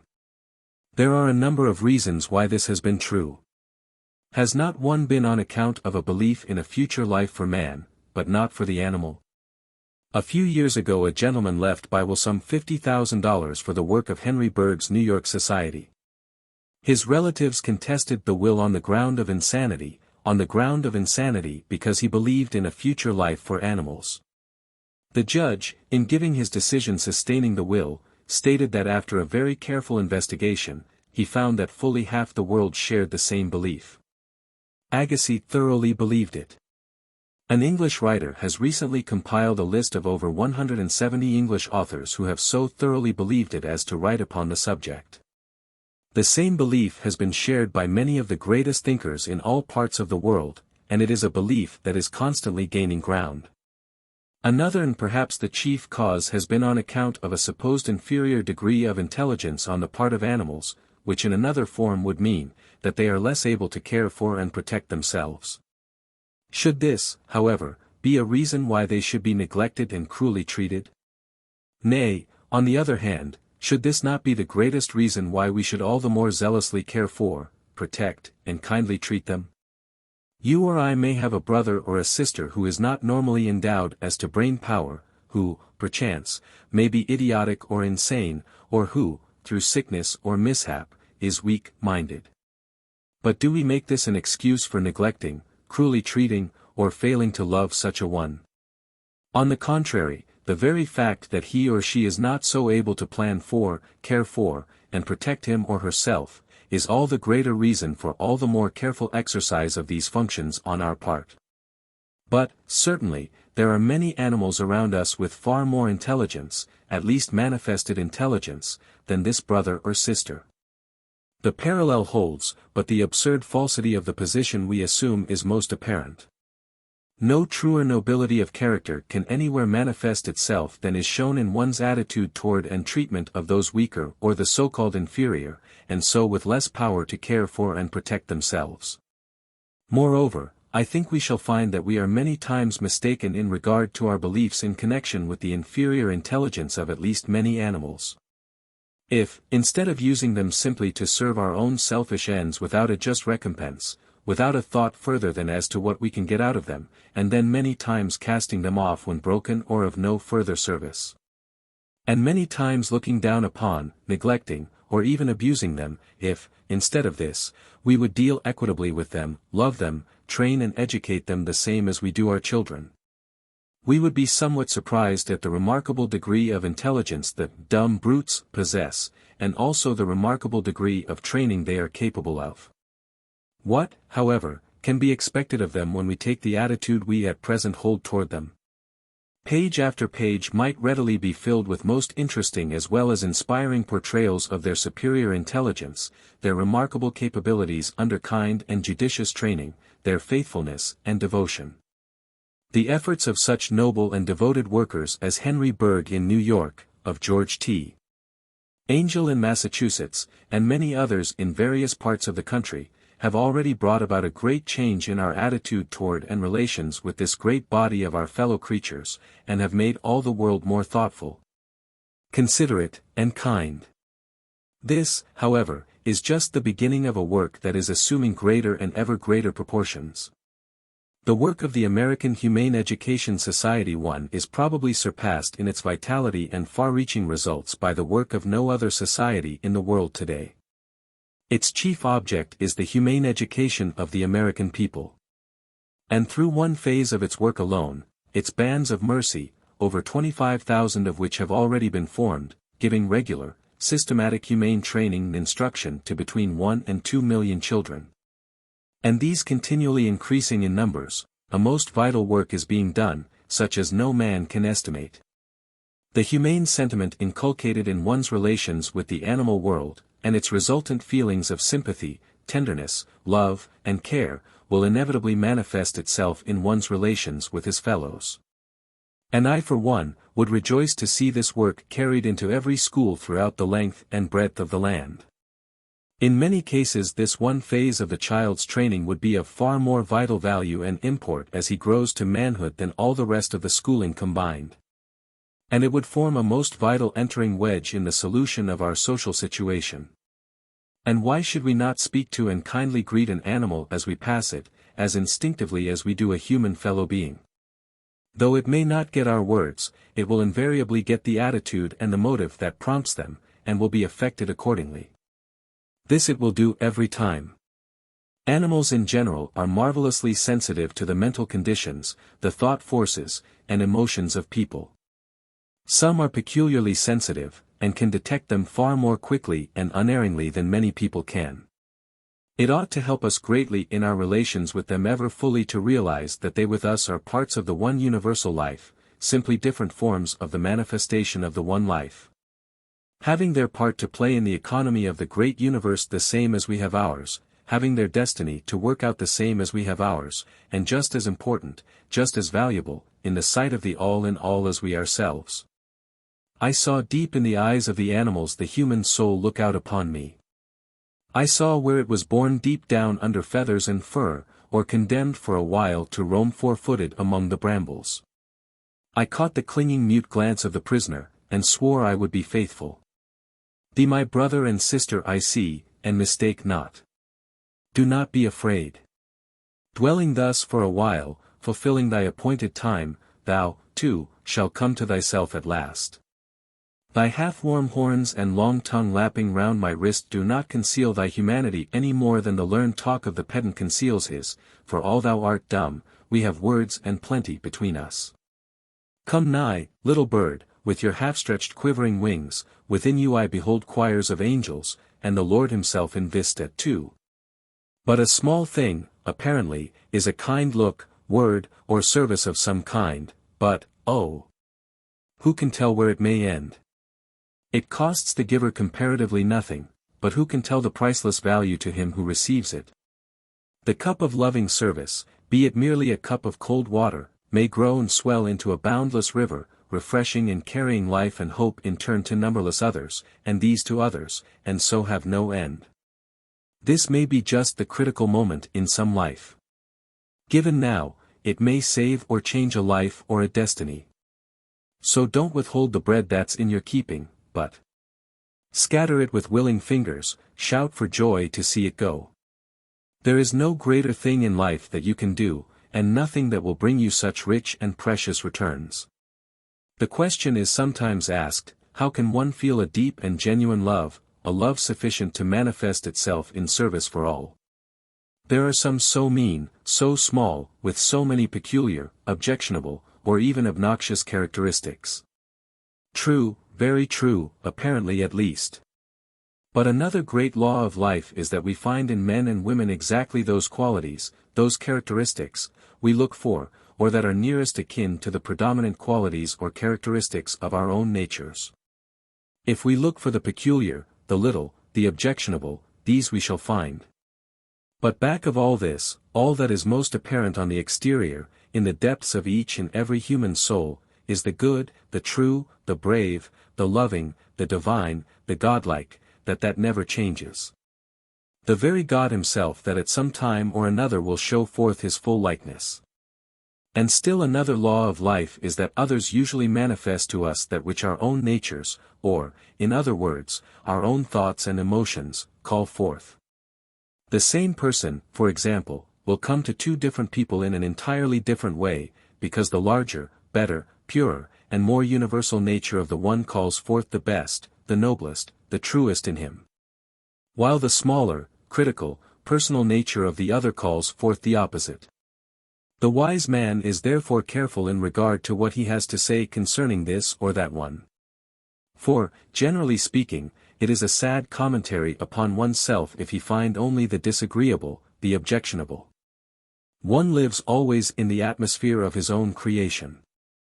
Again, it is sometimes said, but such a one has such and such habits or has done so and so, has committed such and such an error or such and such a crime. But who, let it be asked, constituted me a judge of my fellow man?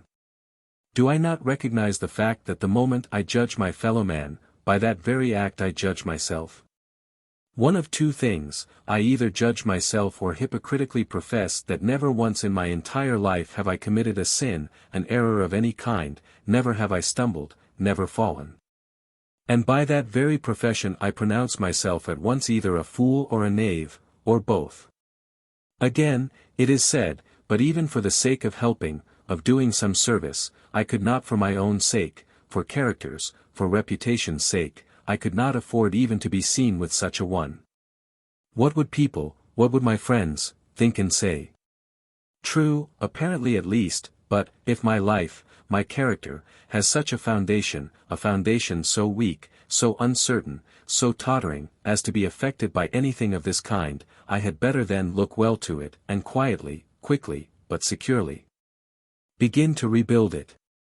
And, when I am sure that it is upon the true, deep, substantial foundation, the only additional thing then necessary is for me to reach that glorious stage of development which quickly gets one out of the personal into the universal. Or rather that indicates that he is already out of the one and into the other, when he can say, they think. What do they think? Let them think. They say. What do they say? Let them say. And, then, the supreme charity one should have, when he realizes the fact that the great bulk of the sin and error in the world is committed not through choice, but through ignorance. Not that the person does not know many times that this or that course of action is wrong, that it is wrong to commit this error or sin or crime. But the ignorance comes in his belief that in this course of conduct he is deriving pleasure and happiness, and his ignorance of the fact that through a different course of conduct he would derive a pleasure, a happiness, much keener, higher, more satisfying and enduring. Never should we forget that we are all the same in motive, pleasure and happiness, we differ only in method. And this difference in method is solely by reason of some souls being at any particular time more fully evolved, and thus having a greater knowledge of the great, immutable laws under which we live. And by putting the life into more and ever more complete harmony with these higher laws and forces, and in this way bringing about the highest, the keenest, the most abiding pleasure and happiness instead of seeking it on the lower planes. While all are the same in essence, all a part of the one infinite, eternal, all with the same latent possibilities, all reaching ultimately the same place, it nevertheless is true that at any particular time some are more fully awakened, evolved, unfolded. One should also be careful, if life is continuous, eternal, how he judges any particular life merely from these 70 years and 10. For the very fact of life, in whatever form, means continual activity, growth, advancement, unfoldment, attainment, and, if there is the one, there must of necessity be the other. So in regard to this one or that one, no fears need be entertained. By the door of my woodland cabin stood during the summer a magnificent tuberose stock. The day was when it was just putting into bloom, and then I counted buds, latent flowers, to the number of over a score. Some 8 or 10 one morning were in full bloom. The ones nearer the top did not bloom forth until some 2 and 3 weeks later, and for some it took quite a month to reach the fully perfected stage. These certainly were not so beautiful, so satisfying, as those already in the perfect bloom, those that had already reached their highest perfection. But should they on this account be despised? Wait, and give the element of time an opportunity of doing its work. And you may find that by and by, when these have reached their highest perfection, they may even far transcend in beauty and in fragrance those at present so beautiful, so fragrant, so satisfying, those that we so much admire. Here we recognize the element of time. How foolish, how childish, how puerile, to fail or even refuse to do the same when it comes to the human soul, with all its godlike possibilities. And, again, how foolish, because some of the blooms on the rose stalk had not reached their perfection as soon as others, to have pronounced them of no value, unworthy, and to have refused them the dews, the warm rains, the life-giving sunshine. The very agencies that hastened their perfected growth.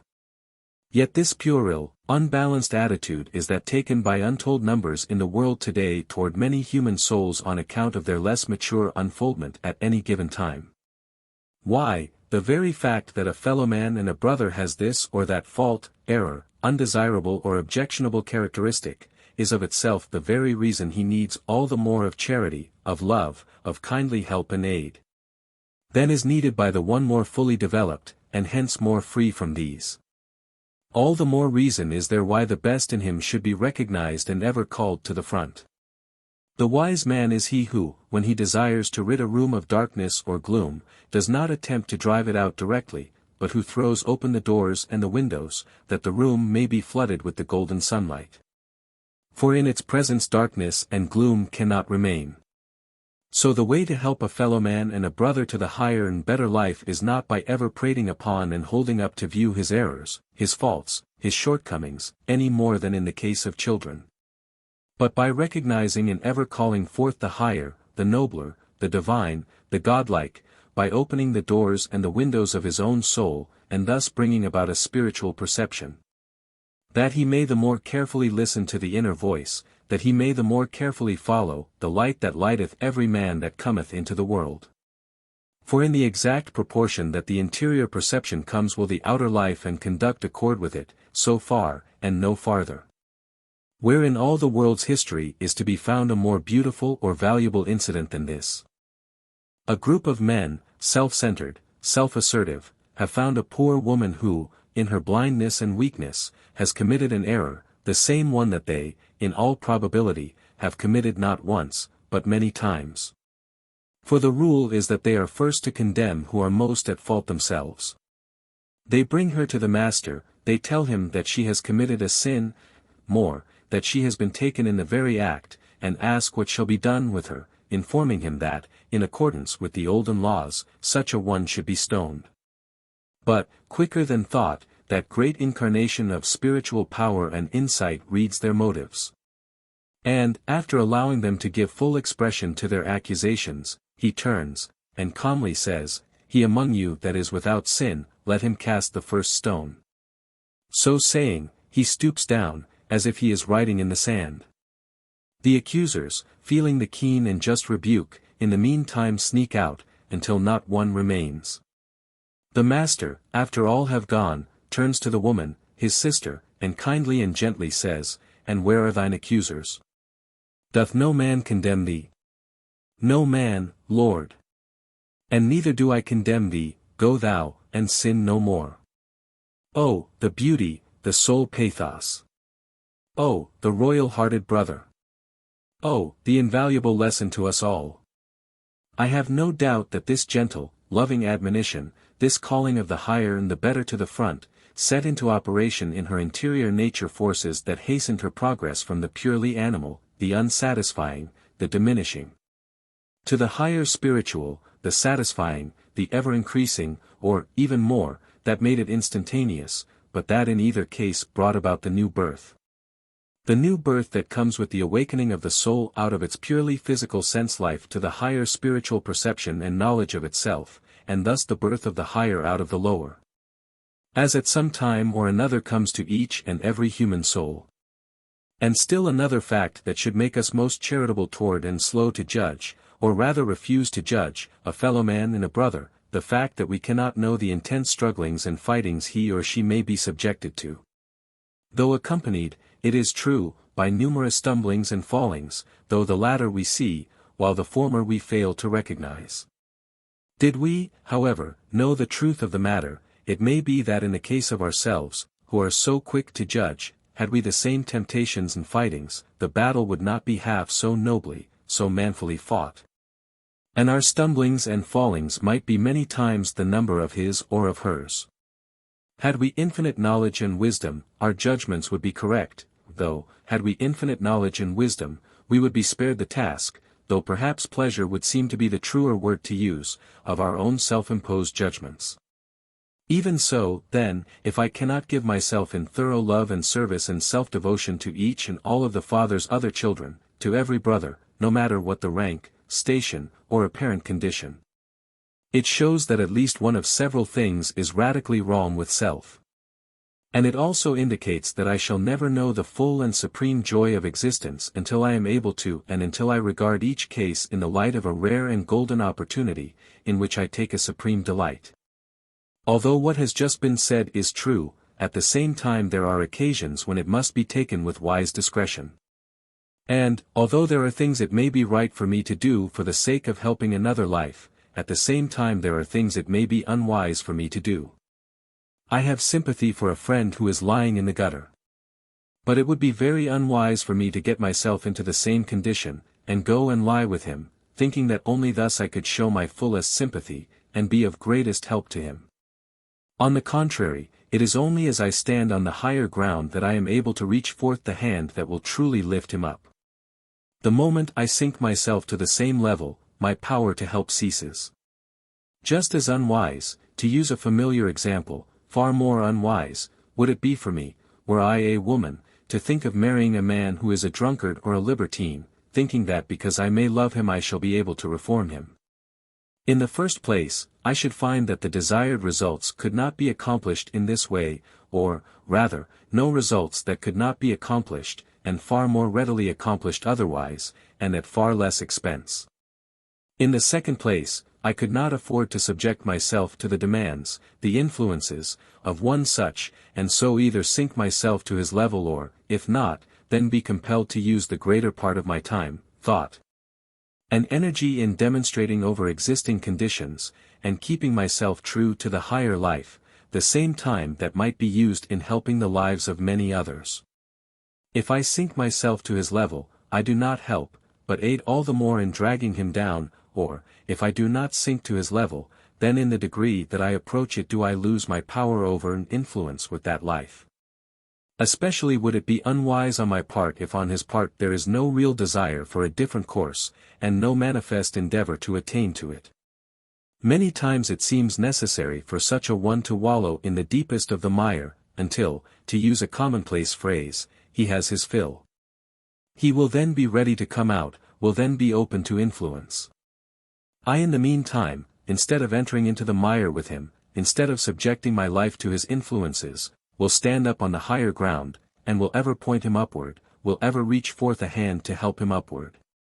And will thus subject him to the higher influences.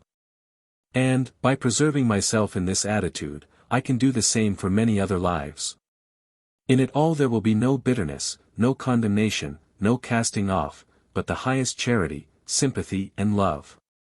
And it is only by this method that I can manifest the highest, only by this method that I can the most truly aid, for only as I am lifted up can I draw others unto me. In this matter of service, as in all other matters, that supreme regulator of human life and conduct, good common sense, must always be used. There are some natures, for example, whom the more we would do for, the more we would have to do for, who, in other words, would become dependent, losing their sense of self-dependence. For such the highest service one can render is as judiciously and as indirectly as possible to lead them to the sense of self-reliance. Then there are others whose natures are such that, the more they are helped, the more they expect, the more they demand, even as their right, who, in other words, are parasites or vultures of the human kind. In this case, again, the greatest service that can be rendered may be a refusal of service, a refusal of aid in the ordinary or rather expected forms, and a still greater service in the form of teaching them that great principle of justice, of compensation, that runs through all the universe, that for every service there must be in some form or another an adequate service in return, that the law of compensation in one form or another is absolute, and, in fact, the greatest forms of service we can render any one are, generally speaking, along the lines of teaching him the great laws of his own being, the great laws of his true possibilities and powers, and so the great laws of self-help. And, again, it is possible for one whose heart goes out in love and service for all, and who, by virtue of lacking that long range of vision or by virtue of not having a grasp of things in their entirety or wholeness, may have his time His energies so dissipated in what seems to be the highest service that he is continually kept from his own highest unfoldment, powers, and possessions. The very things that in their completeness would make him 1,000-fold more effective and powerful in his own life, and hence in the life of real service and influence. And, in a case of this kind, many times the mark of the most absolute unselfishness is a strong and marked selfishness, which will prove however to be a selfishness only in the seeming. The self should never be lost sight of. It is the one thing of supreme importance, the greatest factor even in the life of the greatest service. Being always and necessarily precedes doing, having always and necessarily precedes giving. But this law also holds, that when there is the being, it is all the more increased by the doing, when there is the having, it is all the more increased by the giving. Keeping to one's self dwarfs and stultifies. Hoarding brings loss, using brings even greater gain. In brief, the more we are, the more we can do, the more we have, the more we can give. The most truly successful, the most powerful and valuable life, then, is the life that is first founded upon this great, immutable law of love and service, and that then becomes supremely self-centered. Supremely self-centered that it may become all the more supremely unself-centered.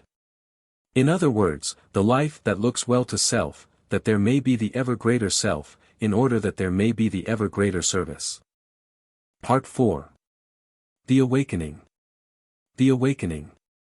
If you'd live a religion that's noble, that's godlike and true, a religion the grandest that men, or that angels can, then live the truth of the brother who taught you. It's love to God, service and love to the fellow man. Social problems are to be among the greatest problem of the generation just moving on to the stage of action. They, above all others, will claim the attention of mankind, as they are already claiming it across the waters even as at home. The attitude of the two classes toward each other, or the separation of the classes, will be by far the chief problem of them all. Already it is imperatively demanding a solution. Gradually, as the years have passed, this separation has been going on, but never so rapidly as of late. Each has come to regard the other as an enemy, with no interests in common, but rather that what is for the interests of the one must necessarily be to the detriment of the other. The great masses of the people, the working classes, those who as much, if not more than many others ought to be there, are not in our churches today. They already feel that they are not wanted there, and that the church even is getting to be their enemy. There must be a reason for this, for it is impossible to have an effect without its preceding cause. It is indeed time to waken up to these facts and conditions, for they must be squarely met. A solution is imperatively demanded, and the sooner it comes, the better. For, if allowed to continue thus, all will come back to be paid for, intensified 1,000-fold, aye, to be paid for even by many innocent ones. Let this great principle of service, helpfulness, love, and self-devotion to the interests of one's fellow men be made the fundamental principle of all lives, and see how simplified these great and all-important questions will become. Indeed, they will almost solve themselves. It is the man all for self, so small and so short-sighted that he can't get beyond his own selfish interests, that has done more to bring about this state of affairs than all other causes combined. Let the cause be removed, and then note the results. For many years it has been a teaching even of political economy that an employer buys his help just as he buys his raw material or any other commodity. And this done, he is in no way responsible for the welfare of those he employs. In fact, the time isn't so far distant when the employed were herded together as animals, and were treated very much as such. But, thanks be to God, a better and a brighter day is dawning. Even the employer is beginning to see that practical ethics, or true Christianity, and business cannot and must not be divorced. That the man he employs, instead of being a mere animal whose services he buys, is, after all his fellow man and his brother, and demands a treatment as such, and that when he fails to recognize this truth, a righteous God steps in, demanding a penalty for its violation.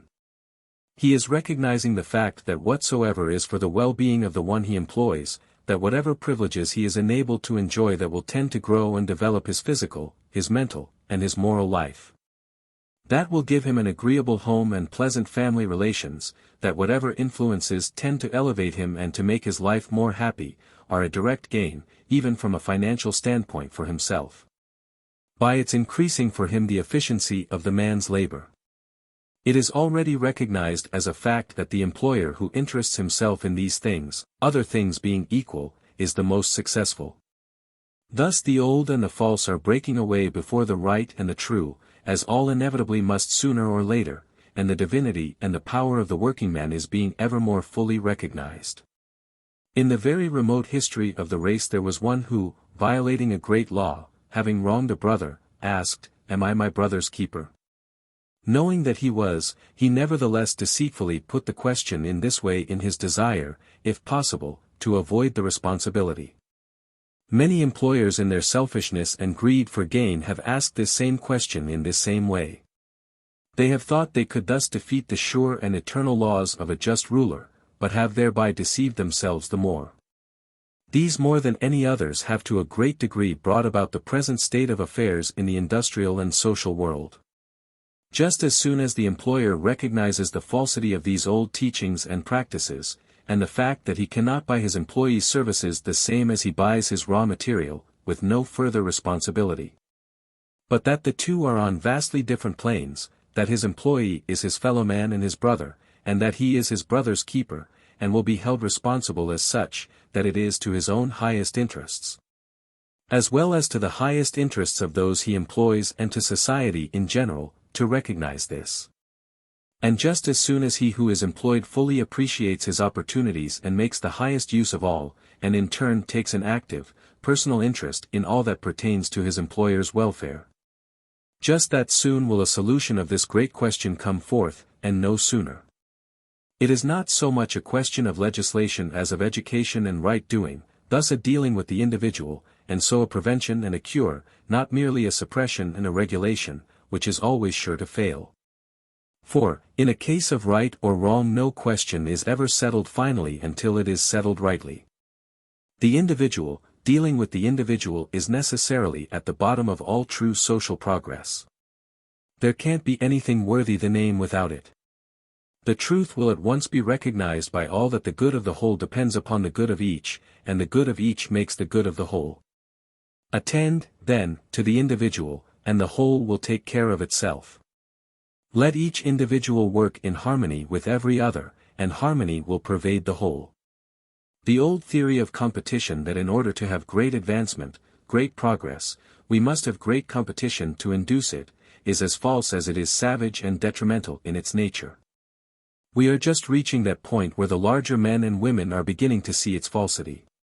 They are recognizing the fact that, not competition, but cooperation, reciprocity, is the great, the true power, to climb, not by attempting to drag, to keep down one's fellows, but by aiding them, and being in turn aided by them, thus combining.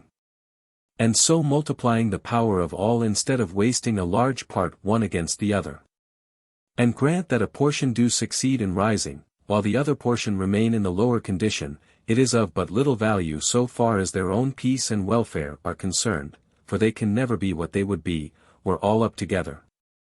Each is but a part, a member, of the great civil body, and no member, let alone the entire body, can be perfectly well, perfectly at ease, when any other part is in disease. No one part of the community, no one part of the nation, can stand alone, all are dependent, interdependent. This is the uniform teaching of history from the remotest times in the past right through to the present. A most admirable illustration of this fact, if indeed the word admirable can be used in connection with a matter so deplorable, was the unparalleled labor trouble we had in our great western city but a few summers ago. The wise man is he who learns from experiences of this terrific nature. No, not until this all-powerful principle is fully recognized, and is built upon so thoroughly that the brotherhood principle, the principle of oneness can enter in. And each one recognizes the fact that his own interests and welfare depend upon the interests, the welfare of each, and therefore of all, that each is but a part of the one great whole. and each one stands shoulder to shoulder in the advance forward, can we hope for any true solution of the great social problems before us, for any permanent elevation of the standard in our national social life and welfare. This same principle is the solution, and the only true solution, of the charities question, as indeed the whole world during the last few years or so, and during this time only, is beginning to realize. And the splendid and efficient work of the organized charities in all our large cities, as of the Elberfeld system in Germany, is attesting the truth of this. Almost numberless methods have been tried during the past, but all have most successfully failed, and many have greatly increased the wretched condition of matters, and of those it was designed to help. During this length of time only have these all-important questions been dealt with in a true, scientific, Christ-like, common-sense way. It has been found even here that nothing can take the place of the personal and friendly influences of a life built upon this principle of service. The question of aiding the poor and needy has passed through three distinct phases of development in the world's history. In early times it was, each one for himself, and the devil take the hindmost. From the time of the Christ, and up to the last few years it has been, help others. Now it is, help others to help themselves. The wealthy society lady going down Fifth Avenue in New York, or Michigan Avenue in Chicago, or Charles Street in Baltimore, or Commonwealth Avenue in Boston, who flings a coin to one asking alms, is not the one who is doing a true act of charity. But, on the other hand, she may be doing the one she thus gives to and to society in general much more harm than good, as is many times the case. It is but a very cheap way of buying ease for her sympathetic nature or her sense of duty. Never let the word charity, which always includes the elements of interested service, true helpfulness, kindliness, and love, be debased by making it a synonym of mere giving, which may mean the flinging of a quarter in scorn or for show. Recognizing the great truth that the best and only way to help another is to help himself, and that the neglected classes need not so much alms as friends. The organized charities with their several branches in different parts of the city have their staffs of friendly visitors, almost all voluntary, and from some of the best homes in the land. Then when a case of need comes to the notice of the society, one of these goes to the person or family as a friend to investigate, to find what circumstances have brought about these conditions, and, if found worthy of aid, present needs are supplied, an effort is made to secure work, and every effort is made to put them on their feet again, that self-respect may be regained, that hope may enter in. For there is scarcely anything that tends to make one lose his self-respect so quickly and so completely as to be compelled, or of his own accord, to ask for alms. It is thus many times that a new life is entered upon, brightness and hope taking the place of darkness and despair. This is not the only call the friendly visitor makes, but he or she becomes a true friend, and makes regular visits as such. If by this method the one seeking charity is found to be an impostor, as is frequently the case, proper means of exposure are resorted to, that his or her progress in this course may be stopped. The organizations are thus doing a most valuable work, and one that will become more and more valuable as they are enabled to become better organized, the greatest need today being more with the true spirit to act as visiting friends. It is this same great principle that has given birth to our college and university settlements and our neighborhood guilds which are so rapidly increasing, and which are destined to do a great and efficient work. Here a small colony of young women, many from our best homes, and the ablest graduates of our best colleges, and young men, many of them the ablest graduates of our best universities, take up their abode in the poorest parts of our large cities, to try by their personal influence and personal contact to raise the surrounding life to a higher plane. It is in these ways that the poor and the unfortunate are dealt with directly. Thus the classes mingle. Thus that sentimentalism which may do and which has done harm to these great problems, and by which the people it is designed to help may be hindered rather than helped, is done away with. Thus true aid and service are rendered, and the needy are really helped. The one whose life is built upon this principle will not take up work of this kind as a fad, or because it is fashionable, but because it is right, true, Christ-like. The truly great and noble never fear thus to mingle with those poorer and less fortunate. It is only those who would like to be counted as great, but who are too small to be so recognized, and who, therefore, always thinking of self, put forth every effort to appear so. There is no surer test than this. Very truly has it been said that the greatest thing a man can do for God is to be kind to some of his other children. All children of the same Father, therefore all brothers, sisters. Man is next to God. Man is God incarnate. Humanity, therefore, cannot be very far from being next to godliness. Many people there are who are greatly concerned about serving God, as they term it. Their idea is to build great edifices with costly ornaments to Him. A great deal of their time is spent in singing songs and hallelujahs to Him, just as if He needed or wanted these for Himself, forgetting that He is far above being benefited by anything that we can say or do, forgetting that He doesn't want these. When for lack of them some of His children are starving for bread to eat or are dying for the bread of life. Can you conceive of a God who is worthy of love and service, and I speak most reverently, who under such conditions would take a satisfaction in these things? I confess I am not able to. I can conceive of no way in which I can serve God only as I serve Him through my own life and through the lives of my fellow men. This, certainly, is the only kind of service He needs or wants, or that is acceptable to Him.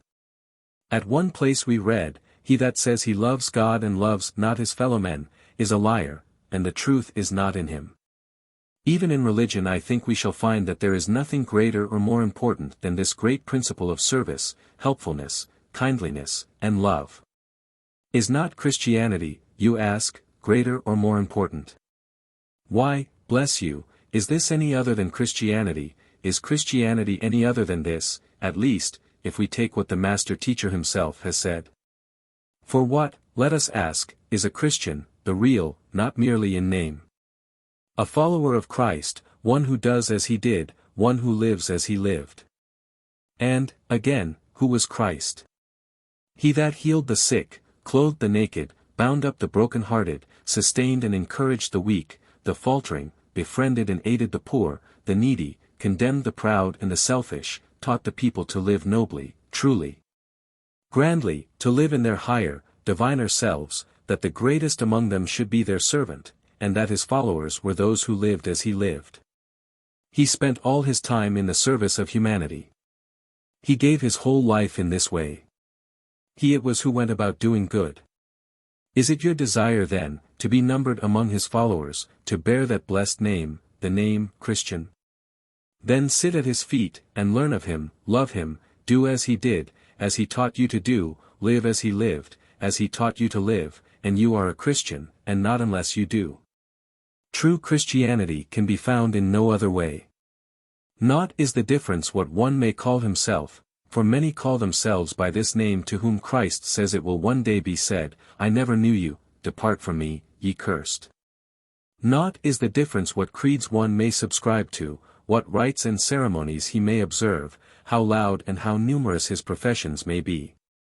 All of these are but as a vain mockery, unless he is a Christian. And to be a Christian is, as we have found, to be a follower of Christ, to do as He did, to live as He lived. Then live the Christ life. Live so as to become at one with God, and dwell continually in this blessed at-one-ment. The trouble all along has been that so many have mistaken the mere person of the Christ, the mere physical Jesus, for His life, His spirit, His teachings, and have succeeded in getting no farther than this as yet, except in cases here and there. Now and then a rare soul rises up, one with great power, great inspiration, and we wonder at his great power, his great inspiration, why it is. When we look deeply enough, however, we will find that one great fact will answer the question every time. It is living the life that brings the power. He is living the Christ life, not merely standing afar off and looking at it, admiring it, and saying, "Yes, I believe," and ending it there. In other words, he has found the kingdom of heaven. He has found that it is not a place, but a condition, and the song continually arising from his heart is, "There is joy, only joy." The Master, you remember, said, "Seek ye not for the kingdom of heaven in tabernacles or in houses made with hands. Know ye not that the kingdom of heaven is within you? He told in plain words where and how to find it. He then told how to find all other things, when he said, "Seek ye first the kingdom of heaven, and all these other things shall be added unto you." Now, do you wonder at his power, his inspiration, his abundance of all things? The trouble with so many is that they act as if they do not believe what the Master said. They do not take him at his word. They say one thing, they do another. Their acts give the lie to their words. Instead of taking him at his word, and living as if they had faith in him, they prefer to follow a series of old, outgrown, man-made theories, traditions, forms, ceremonies, and seem to be satisfied with the results. No, to be a Christian is to live the Christ life, the life of him who went about doing good, the life of him who came not to be ministered unto, but to minister. We will find that this mighty principle of love and service is the greatest to live by in this life, and also one of the gates whereby all who would must enter the kingdom of heaven. Again we have the Master's words. In his own and only description of the Last Judgment, after speaking of the Son of Man coming in all his glory and all the holy angels with him, of his sitting on the throne of his glory with all nations gathered before him. Of the separation of this gathered multitude into two parts, the one on his right, the other on his left, he says, "Then shall the King say unto them on his right hand, Come, ye blessed of my Father. Inherit the kingdom prepared for you from the foundation of the world. For I was an hungered, and ye gave me meat, I was thirsty, and ye gave me drink, I was a stranger, and ye took me in, naked, and ye clothed me, I was sick, and ye visited me, I was in prison, and ye came unto me." Then shall the righteous answer him, saying, Lord, when saw we thee an hungered, and fed thee? Or thirsty, and gave thee drink? When saw we thee a stranger, and took thee in? Or naked, and clothed thee? Or when saw we thee sick, or in prison, and came unto thee? And the King shall answer, and say unto them, Verily I say unto you, inasmuch as ye have done it unto one of the least of these my brethren, ye have done it unto me. Then shall he say unto them on the left hand, Depart from me, ye cursed. For I was an hungered, and ye gave me no meat, I was thirsty, and ye gave me no drink, I was a stranger, and ye took me not in, sick, and in prison, and ye visited me not. Then shall they answer him, saying, Lord, when saw we thee an hungered, or athirst, or a stranger, or naked, or sick, or in prison, and did not minister unto thee? Then shall he answer them, saying, Verily I say unto you, inasmuch as ye did it not to one of the least of these, ye did it not to me. After spending the greater portion of his life in many distant climes in a fruitless endeavor to find the cup of the Holy Grail, thinking that thereby he was doing the greatest service he could for God, Sir Launfal at last returns an old man, grey-haired and bent. He finds that his castle is occupied by others, and that he himself is an outcast. His cloak is torn. And instead of the charger in gilded trappings he was mounted upon when as a young man, he started out with great hopes and ambitions, he is afoot and leaning on a staff. While sitting there and meditating, he is met by the same poor and needy leper he passed the morning he started, the one who in his need asked for aid, and to whom he had flung a coin in scorn. As he hurried on in his eager desire to be in the Master's service. But matters are changed now, and he is a wiser man. Again the poor leper says, For Christ's sweet sake, I beg an alms. The happy camels may reach the spring. But Sir Launfal sees only the gruesome thing. The leper, lank as the rain-blanched bone, that cowers beside him. A thing as lone and white as the ice isles of northern seas, in the desolate horror of his disease. And Sir Launfal said, I behold in thee an image of him who died on the tree. Thou also hast had thy crown of thorns. Thou also hast had the world's buffets and scorns. And to thy life were not denied the wounds in the hands and feet inside. Mild Mary's Son, acknowledge me. Behold, through him, I give to thee. Then the soul of the leper stood up in his eyes, and looked at Sir Launfal, and straightway he remembered in what a haughtier guise he had flung an alms to leprosy, when he girt his young life up in gilded mail. and set forth in search of the Holy Grail. The heart within him was ashes and dust. He parted in twain his single crust. He broke the ice on the streamlet's brink, and gave the leper to eat and drink. 'Twas a mouldy crust of coarse brown bread. 'Twas water out of a wooden bowl. Yet with fine wheaten bread was the leper fed. And 'twas red wine he drank with his thirsty soul. As Sir Launfal mused with a downcast face, a light shone round about the place. The leper no longer crouched at his side, but stood before him glorified, shining and tall and fair and straight, as the pillar that stood by the beautiful gate, himself the gate whereby men can enter the temple of God in man. And the voice that was calmer than silence said, Lo, it is I, be not afraid. In many climes, without avail, thou hast spent thy life for the Holy Grail. Behold, it is here, this cup which thou didst fill at the streamlet for me but now. This crust is my body broken for thee. This water his blood that died on the tree. The Holy Supper is kept, indeed, in whatso we share with another's need. Not what we give, but what we share. For the gift without the giver is bare. Who gives himself with his alms feeds three. Himself, his hungering neighbor, and me. The fear is sometimes entertained, and the question is sometimes asked, may not adherence to this principle of helpfulness and service become mere sentimentalism? Or still more, may it not be the means of lessening another's sense of self-dependence, and thus may it not at times do more harm than good? In reply let it be said, if the love which impels it be a selfish love, or a weak sentimentalism, or an effort at show, or devoid of good common sense, yes, many times. But if it be a strong, genuine, unselfish love, then no, never. For, if my love for my fellow man be the true love, I can never do anything that will be to his or anyone's else detriment, nothing that will not redound to his highest ultimate welfare. Should he, for example, come and ask of me a particular favor, and were it clear to me that granting it would not be for his highest good ultimately, then love at once resolves itself into duty, and compels me to forbear. A true, genuine, unselfish love for one's fellow man will never prompt, and much less permit, anything that will not result in his highest ultimate good.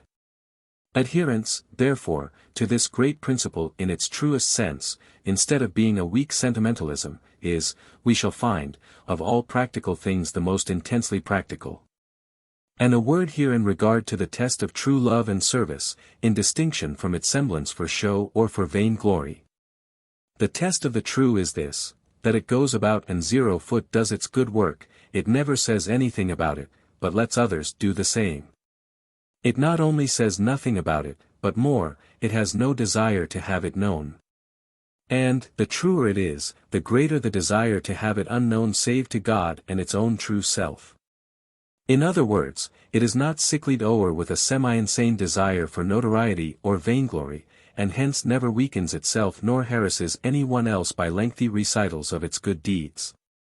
It is not the professional good-doing.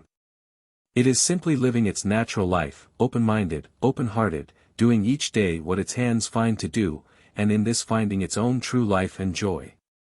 And in this way it unintentionally but irresistibly draws to itself a praise the rarest and divinest I know of.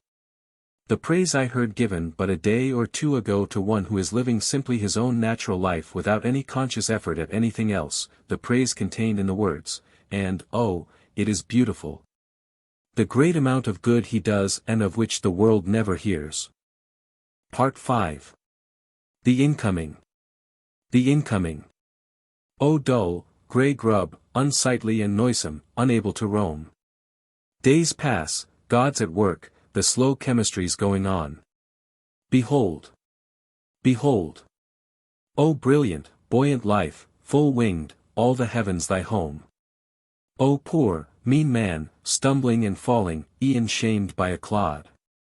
Years pass, God's at work, spiritual awakening has come. Behold. Behold. O regal, royal soul, then image, now the likeness of God. The master teacher, he who appeals most strongly and comes nearest to us of this Western civilization, has told us that the whole and the highest duty of man is comprised in two simple precepts, love to God and love to the fellow man. The latter we have already fully considered. We have found that in its real and true meaning it is not a mere indefinite or sentimental abstraction, but that it is a vital, living force.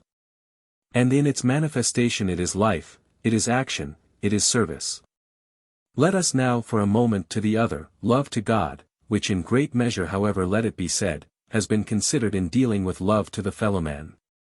Let us see, however, what it in its true and full nature reveals. The question naturally arising at the outset is, what is God? I think no truer, sublimer definition has ever been given in the world's history, in any language, in any clime, than that given by the Master himself when standing by the side of Jacob's well. To the Samaritan woman he said, God is spirit. And they that worship him must worship him in spirit and in truth. God is spirit, the infinite life back of all these physical manifestations we see in this changing world about us, and of which all, including we ourselves, is the body or outer form. The one infinite spirit which fills all the universe with himself, so that all is he, since he is all. All is he in the sense of being a part of him. For, if he is all, there can be nothing that is outside of, that is not a part of him, so that each one is a part of this eternal God who is not separate from us, and, if not separate from us, then not afar off. For in him we live and move and have our being, he is the life of our life, our very life itself. The life of God is in us, we are in the life of God, but that life transcends us so that it includes all else, every person, every animal, every grass blade, every flower, every particle of earth, every particle of everything, animate and inanimate. So that God is all, and, if all, then each individual, you and I, must be a vital part of that all, since there can be nothing separate from it. And, if a part, then the same in nature, in characteristics, the same as a tumbler of water taken from the ocean is, in nature, in qualities, in characteristics, identical with that ocean, its source. God, then, is the infinite spirit of which each one is a part in the form of an individualized spirit. God is spirit, creating, manifesting, ruling through the agency of great spiritual laws and forces that surround us on every side, that run through all the universe, and that unite all. For in one sense, there is nothing in all this great universe but law. And, oh, the stupendous grandeur of it all! These same great spiritual laws and forces operate within us. They are the laws of our being. By them every act of each individual life is governed. Now one of the great facts born ever more and more into the inner consciousness of man is that sublime and transcendent fact that we have just noticed, that man is one with, that he is part of, the infinite God. This infinite spirit that is the life of all, this infinite whole. That he is not a mere physical, material being, for the physical is but the material which the real inner self, the real life or spirit uses to manifest through, but that he is this spirit, using, living in this physical material house or body to get the contact, the experience with the material world around him while in this form of life, but spirit nevertheless, and spirit now as much as he ever will or ever can be, except so far of course. As he recognizes more and more his true, his higher self, and so consciously evolves, step by step, into the higher and ever higher realization of the real nature, the real self, the God self. As I heard it said by one of the world's great thinkers and writers but a few days ago, men talk of having a soul. I have no soul. I am a soul, I have a body. We are told moreover in the Word, that man is created in the image of God. God is spirit. What then must man be, if that which tells us is true? Now one of the great errors all along in the past has been that we have mistaken the mere body, the mere house in which we live while in this form of life for a period, that which comes from the earth and which, in a greater or less time, returns to the earth, this we have mistaken for the real self. Either we have lost sight of or we have failed to recognize the true identity. The result is that we are at life from the wrong side, from the side of the external, while all true life is from within out. We have taken our lives out of a conscious harmony with the higher laws of our being, with the result that we are going against the great current of the divine order of things. Is it any wonder, then, that we find the strugglings, the inharmonies, the sufferings, the fears, the forebodings, the fallings by the wayside, the strange, inscrutable dispensations of providence, that we behold on every side? The moment we bring our lives into harmony with the higher laws of our being, and, as a result, into harmony with the current of the divine order of things, we shall find that all these will have taken wings, for the cause will have been removed. And as we look down the long vista of such a life, we shall find that each thing fits into all others with a wonderful, a sublime, a perfect, a divine harmony. This, it will seem to some, and to many, no doubt, is claiming a great deal. No more, however, than the Master Teacher warranted us in claiming when he said, and repeated it so often, "Seek ye first the kingdom of heaven, and all these other things shall be added unto you." And he left us not in the dark as to exactly what he meant by the kingdom of heaven, for again he said, "Say not, Lo here, nor to there. Know ye not that the kingdom of heaven is within you?" Within you. The interior spiritual kingdom, the kingdom of the higher self, which is the kingdom of God, the kingdom of harmony, harmony with the higher laws of your being. The Master said what he said not for the sake merely of using a phrase of rhetoric, nor even to hear himself talk, for this he never did. But that great incarnation of spiritual insight and power knew of the great spiritual laws and forces under which we live, and also that supreme fact of the universe, that man is a spiritual being, born to have dominion, and that by recognizing the true self and by bringing it into complete and perfect harmony with the higher spiritual laws and forces under which he lives, he can touch these laws and forces so that they will respond at every call and bring him whatsoever he wills, one of the most stupendous scientific facts of the universe. When he has found and entered into the kingdom, then applies to him the truth of the great precept, "Take ye no thought for the morrow, for the things of the morrow will take care of themselves." Yes, we are at life from the wrong side. We have been giving all time and attention to the mere physical, the material, the external, the mere outward means of expression and the things that pertain thereto, thus missing the real life.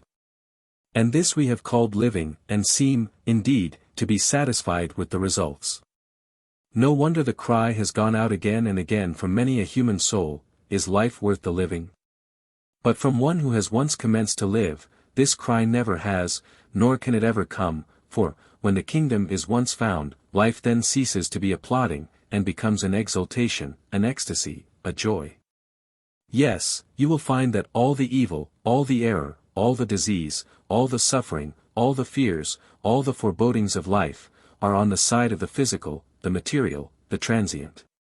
While all the peace, all the joy, all the happiness, all the growth, all the life, all the rich, exulting, abounding life, is on the side of the spiritual, the ever-increasing, the eternal, that never changes, that has no end. Instead of crying out against the destiny of fate, let us cry out against the destiny of self, or rather against the destiny of the mistaken self. For everything that comes to us comes through causes which we ourselves or those before us have set into operation.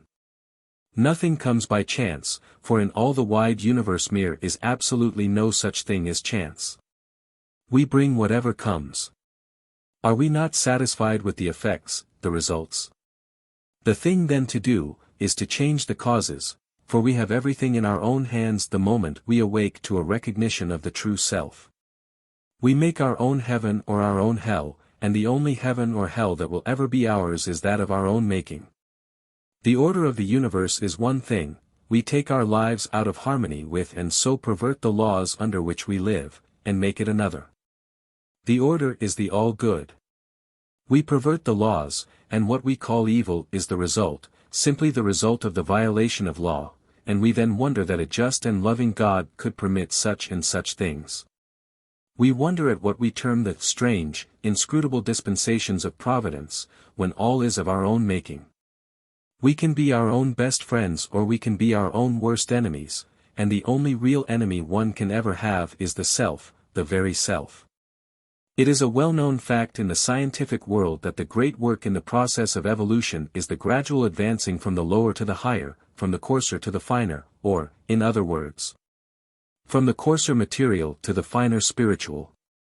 And this higher spiritualization of life is the great work before us all. All pass ultimately over the same road in general, some more rapidly, some more slowly. The ultimate destiny of all is the higher life, the finding of the higher self. And to this we are either led or we are pushed, led, by recognizing and coming into harmony with the higher laws of our being, or pushed, through their violation, and hence through experience, through suffering. And at times through bitter suffering, until through this very agency we learn the laws and come into harmony with them, so that we thus see the economy, the blessedness of even error, shame, and suffering itself, in that.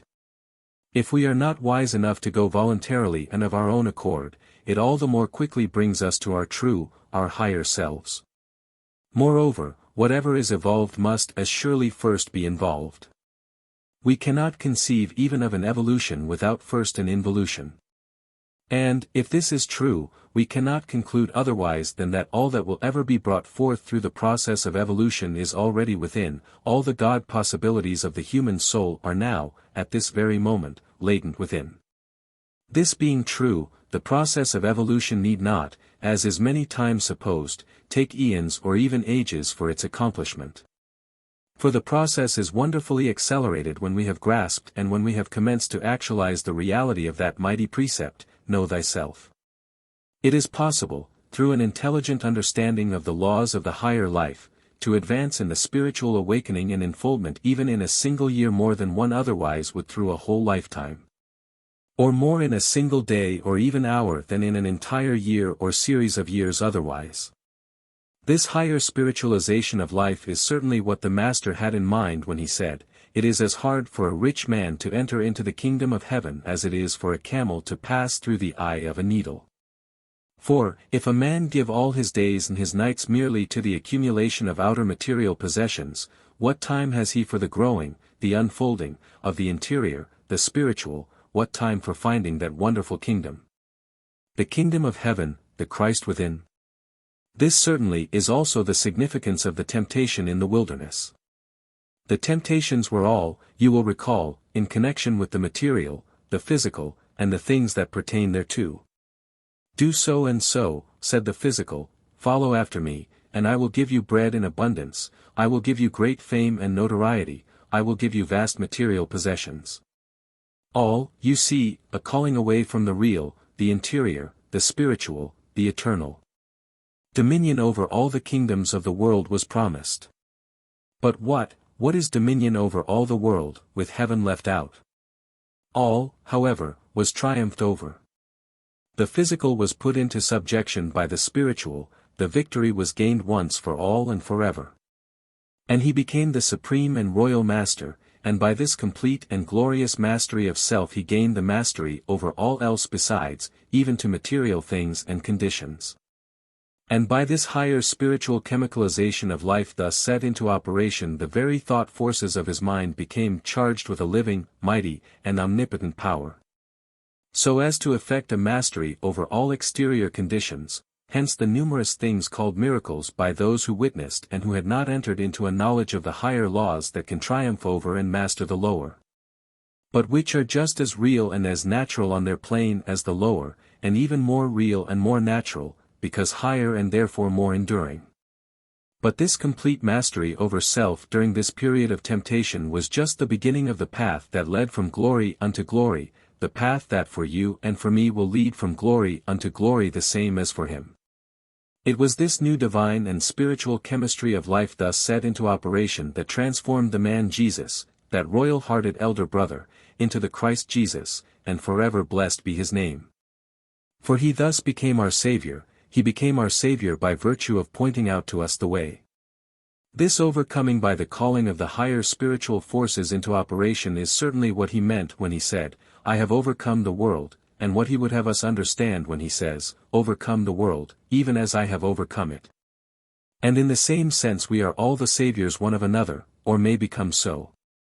A sudden emergency arises, and I stand faltering and weak with fear. My friend beside me is strong and fearless. He sees the emergency. He summons up all the latent powers within him, and springs forth to meet it. This sublime example arouses me, calls my latent powers into activity, when but for him I might not have known them there. I follow his example. I now know my powers, and know them forever after. Thus, in this, my friend has become my savior. I am weak in some point of character, vacillating, yielding, stumbling, falling, continually eating the bitter fruit of it all. My friend is strong, he has gained thorough self-mastery. The majesty and beauty of power are upon his brow. I see his example, I love his life, I am influenced by his power. My soul longs and cries out for the same. A supreme effort of will, that imperial master that will take one anywhere when rightly directed, arises within me, it is born at last, and it calls all the soul's latent powers into activity. And instead of stumbling I stand firm, instead of giving over in weakness I stand firm and master, I enter into the joys of full self-mastery, and through this into the mastery of all things besides. And thus my friend has again become my savior. With the new power I have acquired through the example and influence of my savior friend, I, in turn, stand before a friend who is struggling, who is stumbling and in despair. He sees, he feels, the power of my strength. He longs for, his soul cries out for the same. His interior forces are called into activity, he now knows his powers, and instead of the slave, he becomes the master, and thus I, in turn, have become his savior. Oh, the wonderful sense of sublimity, the mighty feelings of responsibility, the deep sense of power and peace the recognition of this fact should bring to each and all. God works through the instrumentality of human agency. Then forever away with that old, shriveling, weakening, dying, and devilish idea that we are poor worms of the dust. We may or we may not be, it all depends upon the self. The moment we believe we become such. And as long as we hold to the belief we will be held to this identity, and will act and live as such. The moment, however, we recognize our divinity, our higher, our God selves, and the fact that we are the saviors of our fellow men, we become saviors. And stand and move in the midst of a majesty and beauty and power that of itself proclaims us as such. There is a prevalent idea to the effect that overcoming in this sense necessarily implies more or less of a giving up, that it means something possibly on the order of asceticism. On the contrary, the highest, truest, keenest pleasures the human soul can know, it finds only after the higher is entered upon and has commenced its work of mastery. And, instead of there being a giving up of any kind, there is a great law which says that the lower always and of its own accord falls away before the higher. And the time soon comes when, as one stands and looks back, he wonders that this or that he at one time called pleasure ever satisfied him. For what then satisfied him, compared to what now is his hourly peace, satisfaction, and joy, was but as poor brass compared to the finest, purest, and rarest of gold. From what has been said let it not be inferred that the body, the physical, material life is to be despised or looked down upon.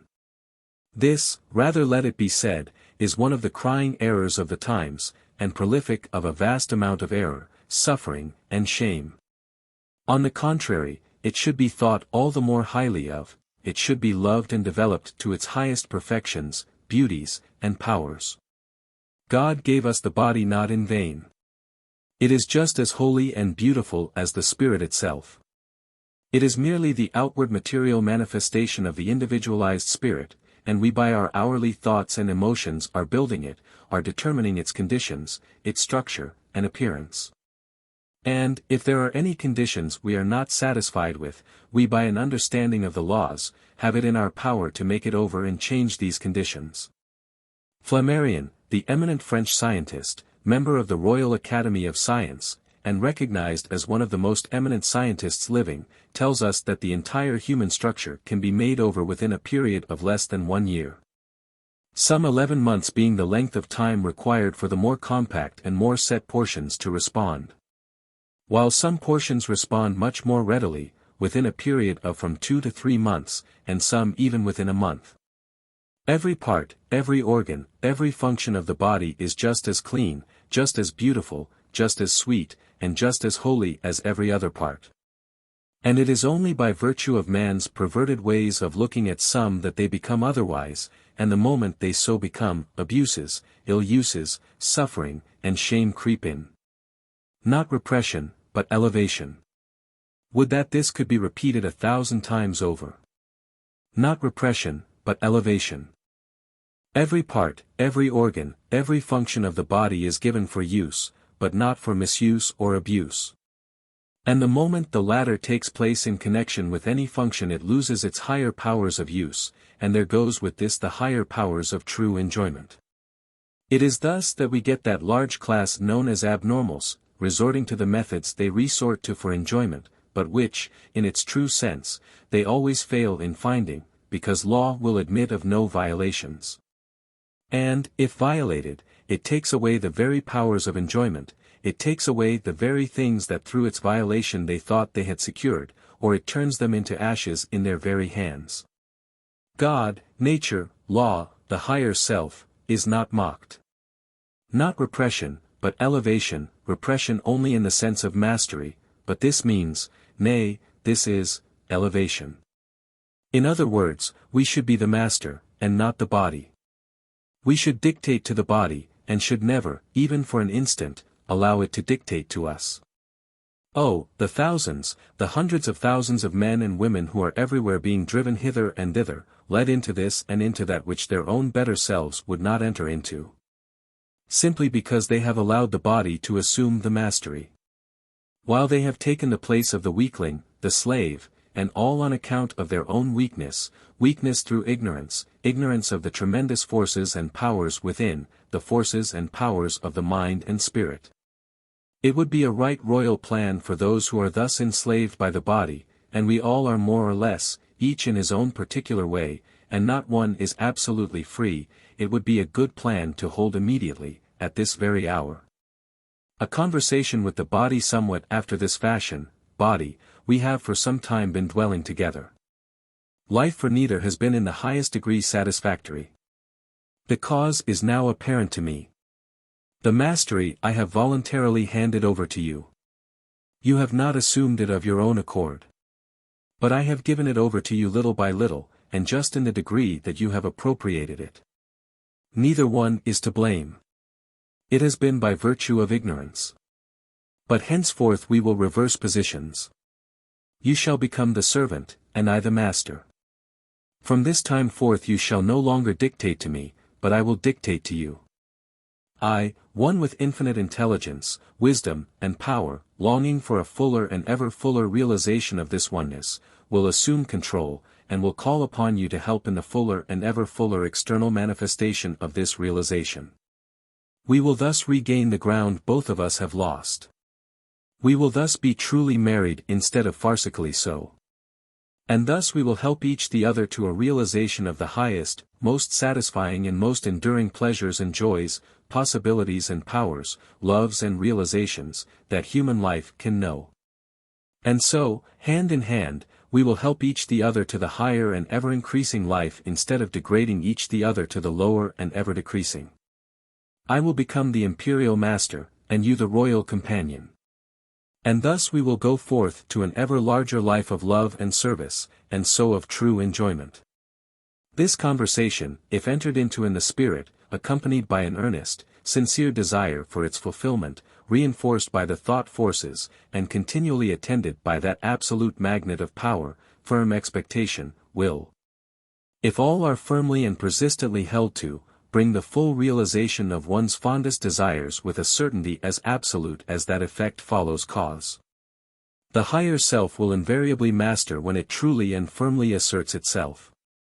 Much the same attitude can be assumed in connection with the body in disease or in suffering with the same results. Forces can be set into operation which will literally change and make over the diseased, the abnormal portions, and in time transform them into the healthy, the strong, the normal. This when we once understand and vitally grasp the laws of these mighty forces, and are brought to the full recognition of the absolute control of mind, of spirit, over matter, and all, again let it be said, in accordance with natural spiritual law. No, a knowledge of the spiritual realities of life prohibits asceticism, repression, the same as it prohibits license and perverted use. To err on the one side is just as contrary to the ideal life as to err on the other. All things are for a purpose, all should be used and enjoyed, but all should be rightly used, that they may be fully enjoyed. It is the threefold life and development that is wanted: physical, mental, spiritual. This gives the rounded life, and he or she who fails in any one comes short of the perfect whole. The physical has its uses just the same and is just as important as the others. The great secret of the highly successful life is, however, to infuse the mental and the physical with the spiritual, in other words, to spiritualize all, and so raise all to the highest possibilities and powers.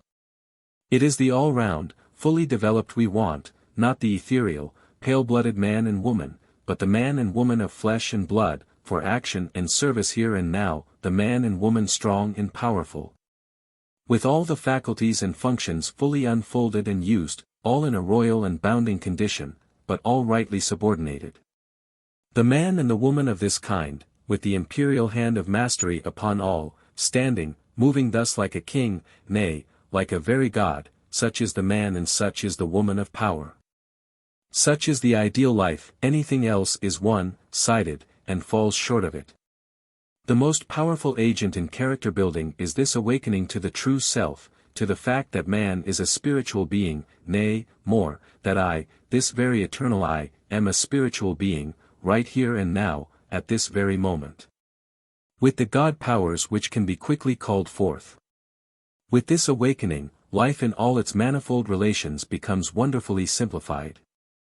And as to the powers, the full realization of the fact that man is a spiritual being and a living as such brings, they are absolutely without limit, increasing in direct proportion as the higher self, the God self, assumes the mastery.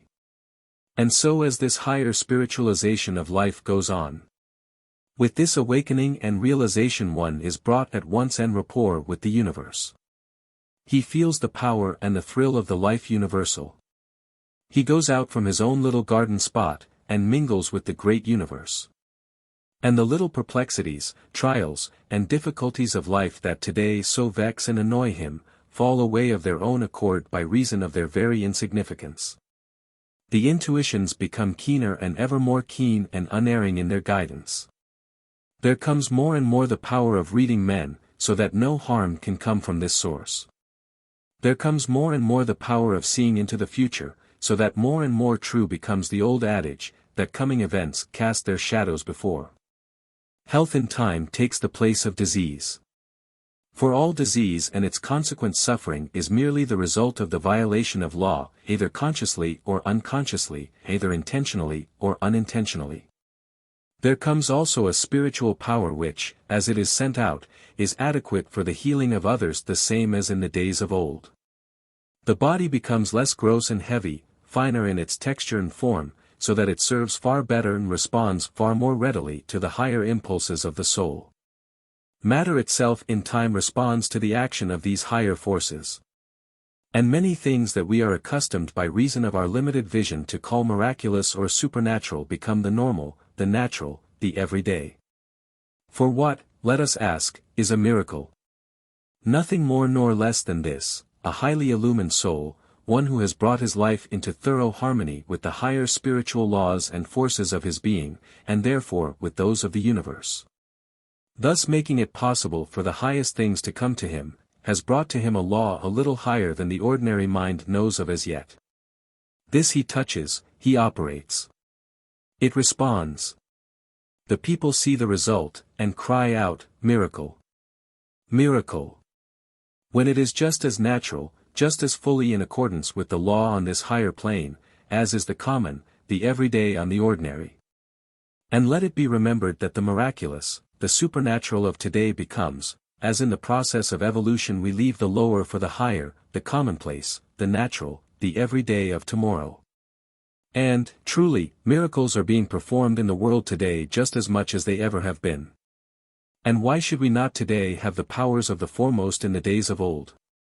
The great universe in which we live is just the same, the great laws under which we live are identically the same, God the same and working in his world now just as then. The only difference we shall find is in ourselves, in that we have taken our lives out of harmony with the higher laws of our being, and consequently have lost the higher powers through not using them.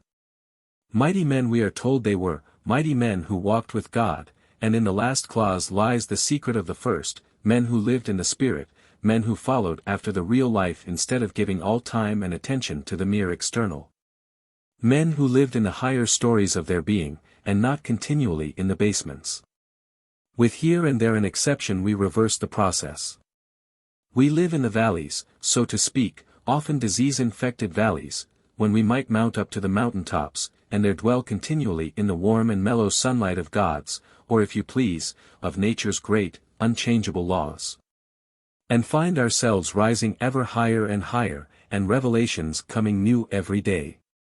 The Master never claimed for himself anything that he did not claim for all mankind, but, quite to the contrary, he said and continually repeated, not only shall ye do these things, but greater than these shall ye do. For I have pointed out to you the way, meaning, though strange as it evidently seems to many, exactly what he said. Of the vital power of thought and the interior forces in molding conditions, and more, of the supremacy of thought over all conditions, the world has scarcely the faintest grasp, not to say even idea, as yet. The fact that thoughts are forces, and that through them we have creative power, is one of the most vital facts of the universe, the most vital fact of man's being. And through this instrumentality we have in our grasp and as our rightful heritage, the power of making life and all its manifold conditions exactly what we will. Through our thought forces we have creative power, not in a figurative sense, but in reality. Everything in the material universe about us had its origin first in spirit, in thought, and from this it took its form. The very world in which we live, with all its manifold wonders and sublime manifestations, is the result of the energies of the divine intelligence or mind, God, or whatever term it comes convenient for each one to use.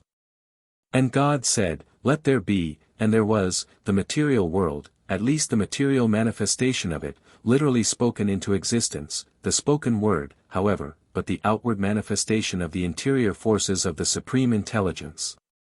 Every castle the world has ever seen was first an ideal in the architect's mind. Every statue was first an ideal in the sculptor's mind. Every piece of mechanism the world has ever known was first formed in the mind of the inventor.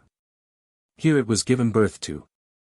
These same mind forces then dictated to and sent the energy into the hand that drew the model, and then again dictated to and sent the energy into the hands whereby the first instrument was clothed in the material form of metal or of wood.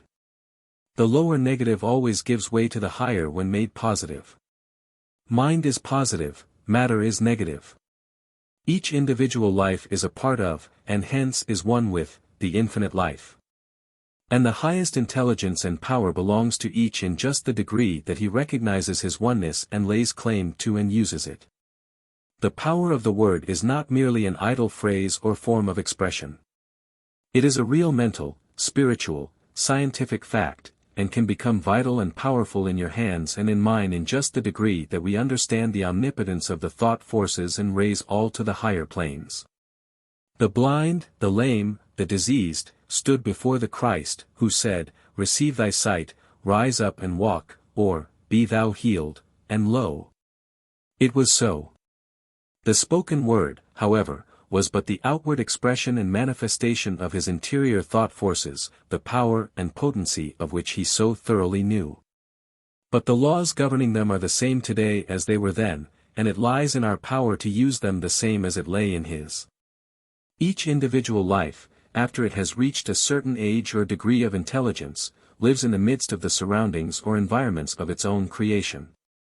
And this by reason of that wonderful power, the drawing power of mind, which is continually operating in every life, whether it is conscious of it or not. We are all living, so to speak, in a vast ocean of thought.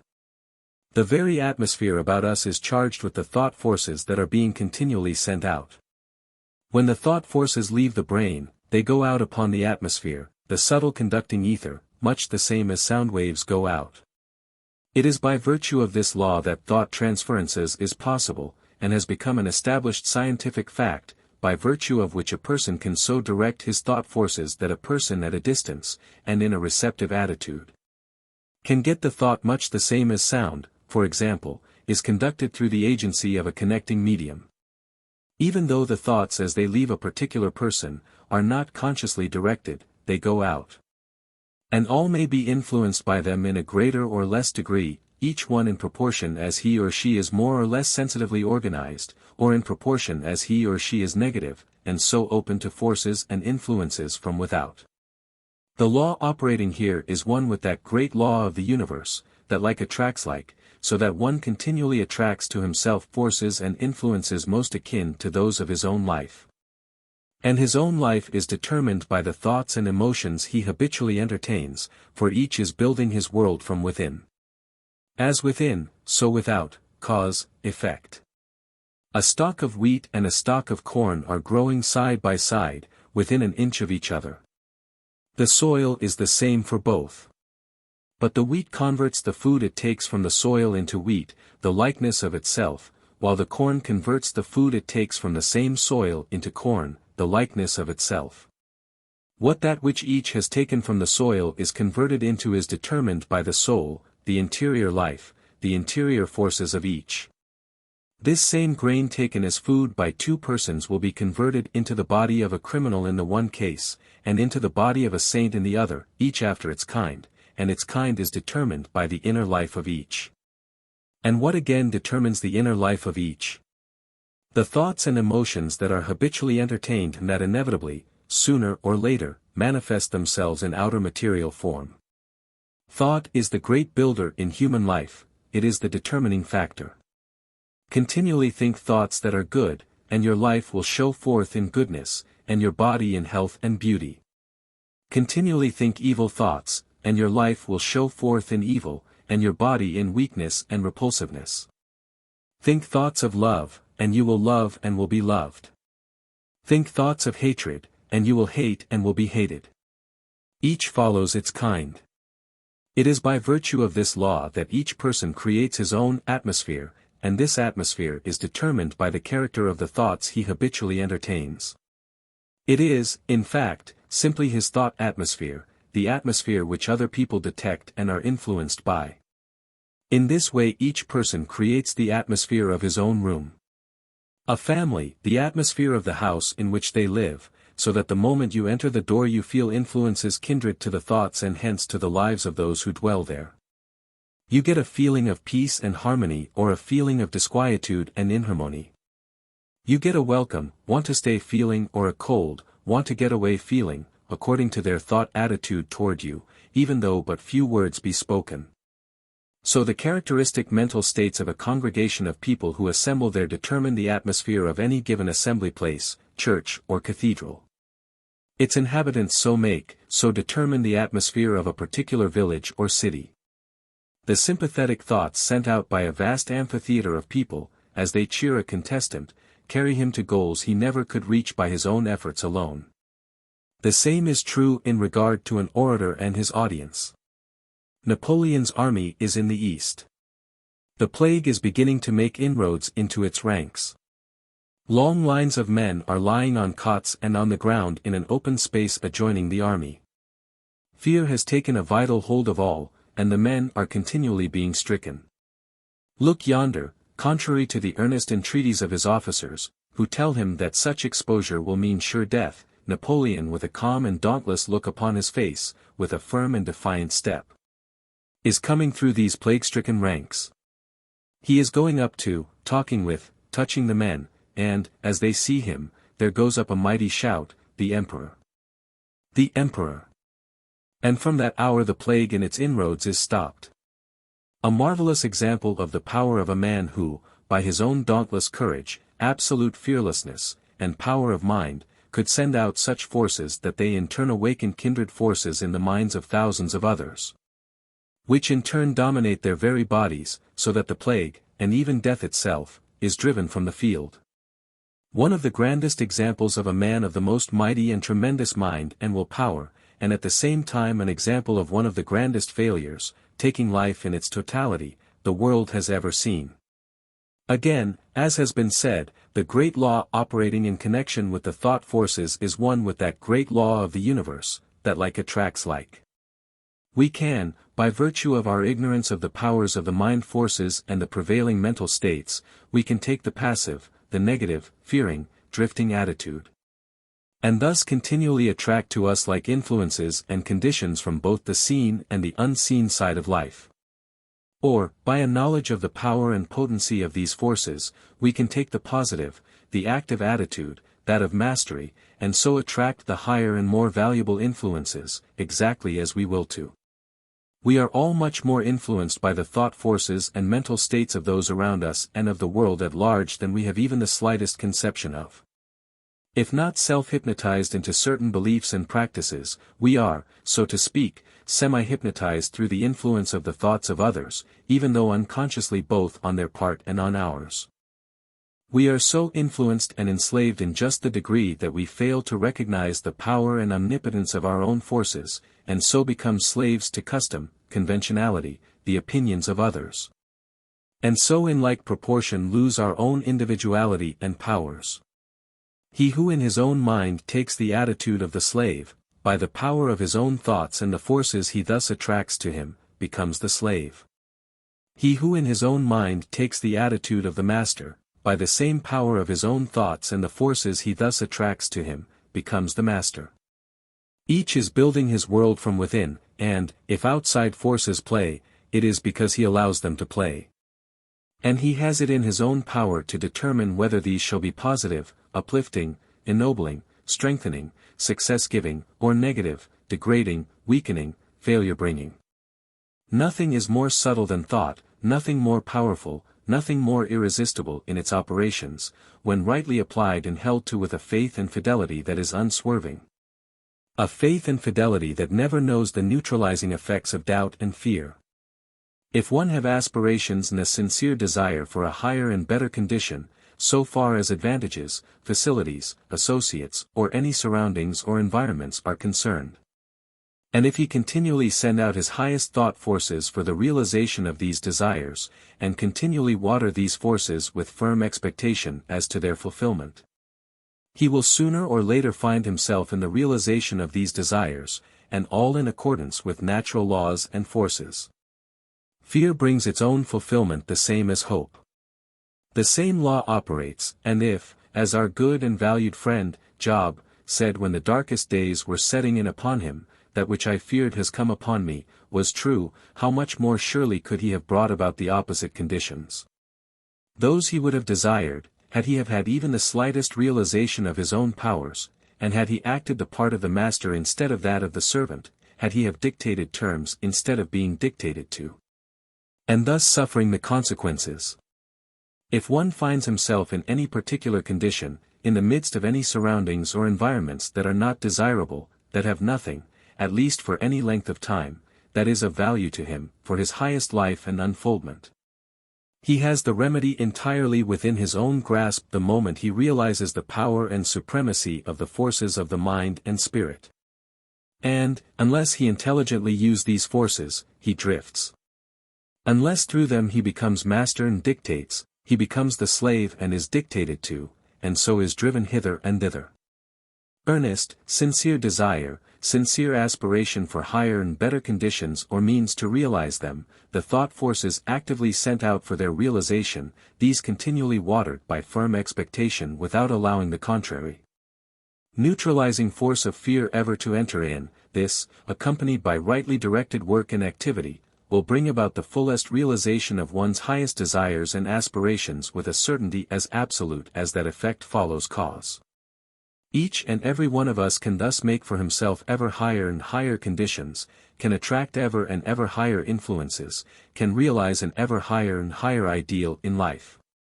These are the forces that are within us, simply waiting to be recognized and used, the forces that we should infuse into and mold everyday life with. The moment we vitally recognize them, they become our servants and wait upon our bidding. Are you, for example, a young man or a young woman desiring a college, a university education, or have you certain literary or artistic instincts your soul longs the more fully to realize and actualize? And seems there no way open for you to realize the fulfillment of your desires? But the power is in your hands the moment you recognize it there. Begin at once to set the right forces into operation. Put forth your ideal, which will begin to clothe itself in material form, send out your thought forces for its realization, continually hold and add to them, always strongly but always calmly, never allow the element of fear, which will keep the realization just so much farther away, to enter in. But, on the contrary, continually water with firm expectation all the forces thus set into operation. Do not then sit and idly fold the hands, expecting to see all things drop into the lap. God feeds the sparrow, but he does not throw the food into its nest, but take hold of the first thing that offers itself for you to do, work in the fields.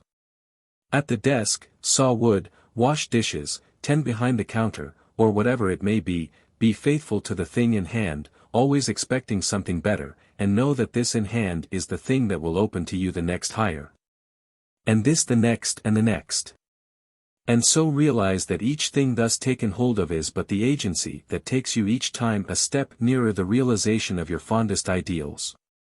You then hold the key. And bolts that otherwise would remain immovable, by this mighty force, will be thrown before you. We are born to be neither slaves nor beggars, but to dominion and to plenty. This is our rightful heritage, if we will but recognize and lay claim to it. Many a man and many a woman is today longing for conditions better and higher than he or she is in, who might be using the same time now spent in vain, indefinite, spasmodic longings, in putting into operation forces which, accompanied by the right personal activity, would speedily bring the fullest realization of his or her fondest dreams. The great universe is filled with an abundance of all things, filled to overflowing. All there is in her, waiting only for the touch of the right forces to cast them forth. She is no respecter of persons outside of the fact that she always responds to the demands of the man or the woman who knows and uses the forces and powers he or she is endowed with. And to the demands of such she always opens her treasure house, for the supply is always equal to the demand.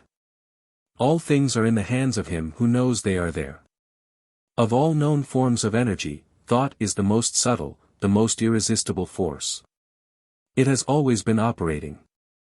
But, so far as the great masses of the people are concerned, it has been operating blindly, or, rather, they have been blind to its mighty power, except in the cases of a few here and there. And these, as a consequence, have been our prophets, our seers, our sages, our saviors, our men of great and mighty power. We are just beginning to grasp the tremendous truth that there is a science of thought, and that the laws governing it can be known and scientifically applied. The man who understands and who appropriates this fact has literally all things under his control. Heredity and its attendant circumstances and influences? You ask. Most surely.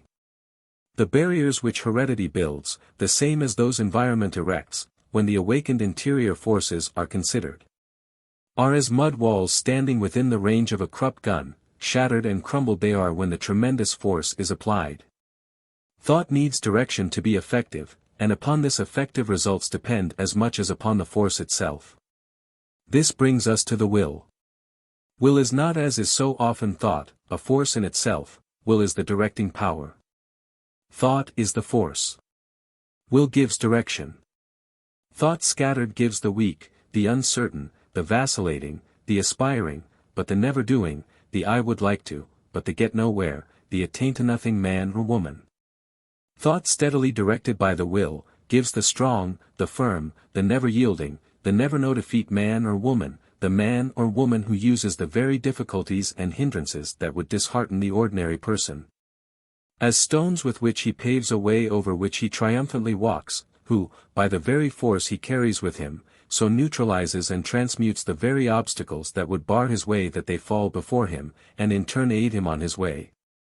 The man or woman who, like the eagle, uses the very contrary wind that would thwart his flight, that would turn him and carry him in the opposite direction, as the very agency upon which he mounts and mounts and mounts, until actually lost to the human eye, and which, in addition to thus aiding him, brings to him an ever fuller realization of his own powers, in other words, an ever greater power. It is this that gives the man or the woman who in storm or in sunny weather, rides over every obstacle, throws before him every barrier, and, as Browning has said, finally, arrives. Take, for example, the successful businessman, for it is all one, the law is the same in all cases, the man who started with nothing except his own interior equipments. He has made up his mind to one thing, success. This is his ideal. He thinks success, he sees success. He refuses to see anything else. He expects success, he thus attracts it to him, his thought forces continually attract to him every agency that makes for success. He has set up the current, so that every wind that blows brings him success. He doesn't expect failure, and so he doesn't invite it. He has no time, no energies, to waste in fears or forebodings. He is dauntless, untiring, in his efforts. Let disaster come today, and tomorrow, even yet today, he is getting his bearings, he is setting forces anew into operation. And these very forces are of more value to him than the $500,000 of his neighbor who has suffered from the same disaster. We speak of a man's failing in business, little thinking that real failure came long before, and that the final crash is but the culmination, the outward visible manifestation, of the real failure that occurred within possibly long ago. A man carries his success or his failure with him, it is not dependent upon outside conditions. Will is the steady directing power, it is concentration. It is the pilot which, after the vessel is started by the mighty force within, puts it on its right course and keeps it true to that course, the pilot under whose control the rudder is which brings the great ocean liner, even through storms and gales, to an exact spot in the Liverpool port within a few minutes of its scheduled time, and at times even upon the very minute. Will is the sunglass which so concentrates and so focuses the sun's rays that they quickly burn a hole through the paper that is held before it. The same rays, not thus concentrated, not thus focused, would fall upon the paper for days without any effect whatever. Will is the means for the directing, the concentrating, the focusing, of the thought forces. Thought under wise direction, this it is that does the work, that brings results, that makes the successful career. One object in mind which we never lose sight of. An ideal steadily held before the mind, never lost sight of, never lowered, never swerved from, this, with persistence, determines all. Nothing can resist the power of thought, when thus directed by will. May not this power, then, be used for base as well as for good purposes, for selfish as well as for unselfish ends? The same with this modification, the more highly thought is spiritualized, the more subtle and powerful it becomes. And the more highly spiritualized the life, the farther is it removed from base, ignoble, selfish ends. But, even if it can be thus used, let him who would so use it be careful, let him never forget that mighty, searching, omnipotent law of the right, of truth, of justice, that runs through all the universe and that can never be annulled or even for a moment set aside, will drive him to the wall, will crush him with a terrific force if he so use it. Let him never forget that whatever he may get for self at the expense of someone else, through deception, through misrepresentation, through the exercise of the lower functions and powers, will by a law equally subtle, equally powerful, be turned into ashes in his very hands. The honey he thinks he has secured will be turned into bitterness as he attempts to eat it, the beautiful fruit he thinks is his will be as wormwood as he tries to enjoy it. The rose he has plucked will vanish, and he will find himself clutching a handful of thorns, which will penetrate to the very quick and which will flow the very lifeblood from his hands. For through the violation of a higher, an immutable law, though he may get this or that, the power of true enjoyment will be taken away. And what he gets will become as a thorn in his side, either this or it will sooner or later escape from his hands. God's triumphal car moves in a direction and at a rate that is certain and absolute, and he who would oppose it or go contrary to it must fall and be crushed beneath its wheels. And for him this crushing is necessary, in order that it may bring him the more quickly to a knowledge of the higher laws, to a realization of the higher self. This brings to our notice two orders of will, which we may term, for convenience' sake, the human and the divine. The human will is the one just noticed, the sense will, the will of the lower self, that which seeks its own ends regardless of its connection with the greater whole. The divine will is the will of the higher self, the God self, that never makes an error, that never leads into difficulties. How attain to its realization? How call it into a dominating activity? Through an awakening to and a living in the higher, the God self, thus making it one with God's will, one with the will of infinite intelligence, infinite love, infinite wisdom, infinite power. And when this is done, no mistakes can be made, any more than limits can be set. It is thus that the infinite power works through and for us, true inspiration, while our part is simply to see that our connection with this power is consciously and perfectly kept. And, when we come to a knowledge of the true nature, a knowledge of the true self, when we come to a conscious realization of the fact that we are one with, a part of, this spirit of infinite life, infinite love, infinite wisdom, infinite power, and infinite plenty, do we not see that we lack for nothing, that all things are ours? It is then ours to speak the word, desire induces and gives place to realization. If you are intelligence, if you are power, if you are that all-seeing, all-knowing, all-doing, all-loving, all-having, that eternal self, that eternal one without beginning and without end, the same yesterday, today, and forever, then all things are yours, and you lack for nothing. And, when you come consciously to know and to live this truth, then the whole of life for you is summed up in the one word realization.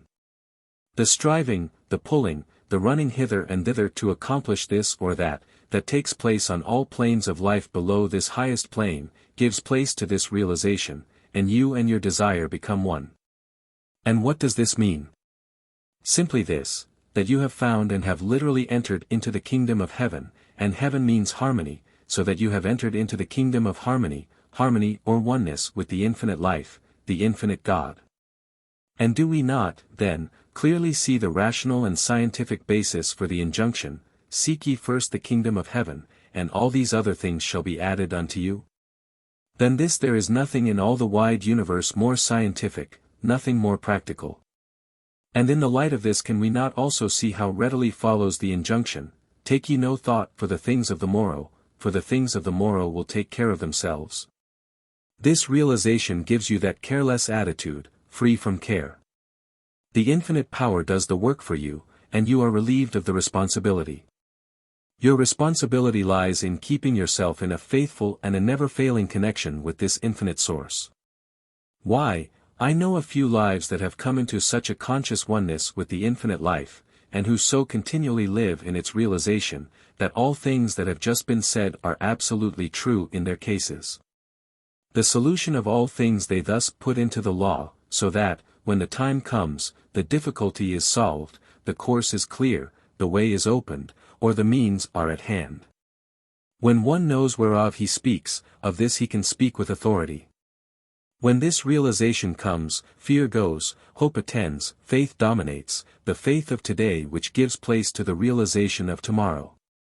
We then have nothing to do with the past, nothing to do with the future. For the whole of life is determined by the ever-present today. As my life today has been determined by the way I lived my yesterday, so my tomorrow is being determined by the way I live my today. Let me then live in this eternal now, and realize that I am at this very moment living the eternal life as much as I ever shall or can live it. I will then waste no time with the past, except perhaps occasionally to give thanks that its then seeming trials, sorrows, errors, and stumblings have brought me all the sooner into harmony with the laws of the higher life. Let me waste no time with the future, no time in idle dreaming, neither in fears nor forebodings, thus inviting and opening the door for the entrance of their actualizations. But rather let me, by the thoughts and so by the deeds of today, make the future exactly what I will.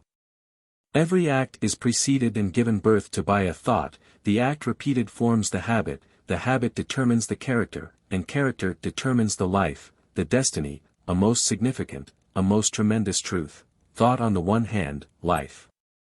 Destiny, on the other. And how simplified, when we realize that it is merely the thought of the present hour, and the next when it comes, and the next, and the next. So life, destiny, on the one hand, the thoughts of the present hour, on the other. This is the secret of character building. How wonderfully simple, though what vigilance it demands. What, shall we ask, is the place, what the value, of prayer? Prayer, as every act of devotion, brings us into an ever greater conscious harmony with the infinite, the one pearl of great price, for it is this harmony which brings all other things. Prayer is the soul's sincere desire, and thus is its own answer, as the sincere desire made active and accompanied by faith sooner or later gives place to realization. For faith is an invisible and invincible magnet, and attracts to itself whatever it fervently desires and calmly and persistently expects. This is absolute, and the results will be absolute in exact proportion as this operation of the thought forces, as this faith is absolute, and relative in exact proportion as it is relative. The Master said, "What things soever ye desire, when ye pray, believe that ye receive them and ye shall have them." Can any law be more clearly enunciated, can anything be more definite and more absolute than this? According to thy faith be it unto thee. Do we at times fail in obtaining the results we desire? The fault, the failure, lies not in the law but in ourselves. Regarded in its right and true light, than prayer there is nothing more scientific, nothing more valuable, nothing more effective. This conscious realization of oneness with the infinite life is of all things the one thing to be desired. For, when this oneness is realized and lived in, all other things follow in its train.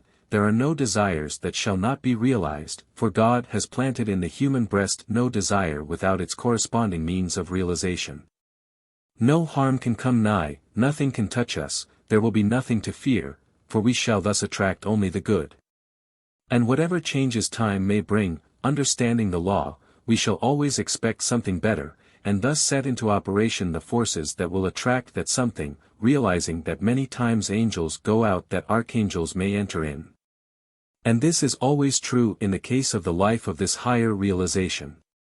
And why should we have any fear whatever, fear even for the nation, as is many times expressed? God is behind his world, in love and with infinite care and watchfulness working out his great and almighty plans. And whatever plans men may devise, he will when the time is ripe either frustrate and shatter, or aid and push through to their most perfect culmination, frustrate and shatter if contrary to, aid and actualize if in harmony with his. It will readily be seen what a power the life that is fully awake, that fully grasps and uses the great forces of its own interior self, can be in the service of mankind. One with these forces highly spiritualized will not have to go here and there to do the greatest service for mankind. Such a one can sit in his cabin, in his tent, in his own home, or, as he goes here and there, he can continually send out influences of the most potent and powerful nature, influences that will have their effect, that will do their work. And that will reach to the uttermost parts of the world. Than this there can be no more valuable, more vital service, nor one of a higher nature. These facts, the facts relating to the powers that come with the higher awakening, have been dealt with somewhat fully, to show that the matters along the lines of man's interior, intuitive, spiritual, thought, soul life, instead of being. As they are so many times regarded, merely indefinite, sentimental, or impractical, are, on the contrary, powerfully, omnipotently real, and are of all practical things in the world the most practical, and, in the truest and deepest sense, the only truly practical things there are. And preeminently is this true when we look with a long range of vision, past the mere today, to the final outcome, to the time when that transition we are accustomed to call death takes place. And all accumulations and possessions material are left behind, and the soul takes with it only the unfoldment and growth of the real life. And unless it has this, when all else must be left behind, it goes out poor indeed. And a most wonderful and beautiful fact of it all is this, that all growth, all advancement, all attainment made along the lines of the spiritual, the soul, the real life, is so much made forever, and can never be lost. Hence the great fact in the admonition, lay not up for yourselves treasures on earth, where moth doth corrupt and where thieves break through and steal. But lay up for yourselves treasures in heaven, the interior, spiritual kingdom, where neither moth doth corrupt nor where thieves break through and steal. What then, again let us ask, is love to God. It is far more, we have found, than a mere sentimental abstraction. It is this awakening to the higher, the God self, a coming into the conscious realization of the fact that your life is one with, is a part of, the infinite life, the full realization of the fact that you are a spiritual being here and now, at this very moment, and a living as such. It is being true to the light that lighteth every man that cometh into the world, and so a finding of the Christ within, a realization of the fact that God is the life of your life, and so not afar off. A realization of a oneness so perfect that you are able to say, as did his other son, I and my Father are one, the ultimate destiny of each human soul, each of the Father's children, for all, no matter what differences man may see, are equal in his sight. And he created not one in vain. So love to God in its true expression is not a mere sentimentality, a mere abstraction, it is life, it is growth, it is spiritual awakening in unfoldment, it is realization. Again, it is life, it is the more abundant life. Then recognize this fact, and so fill your life with an intense, a passionate love for God. Then take this life, so rich, so abundant, and so powerful, and lose it in the love and service of your fellow men, the Father's other children. Fill it with an intense, a passionate love for service. And when this shall have been done, your life is in complete harmony with all the law and the prophets, in complete harmony with the two great and determining facts of human life and destiny, love to God and love to one's fellow men.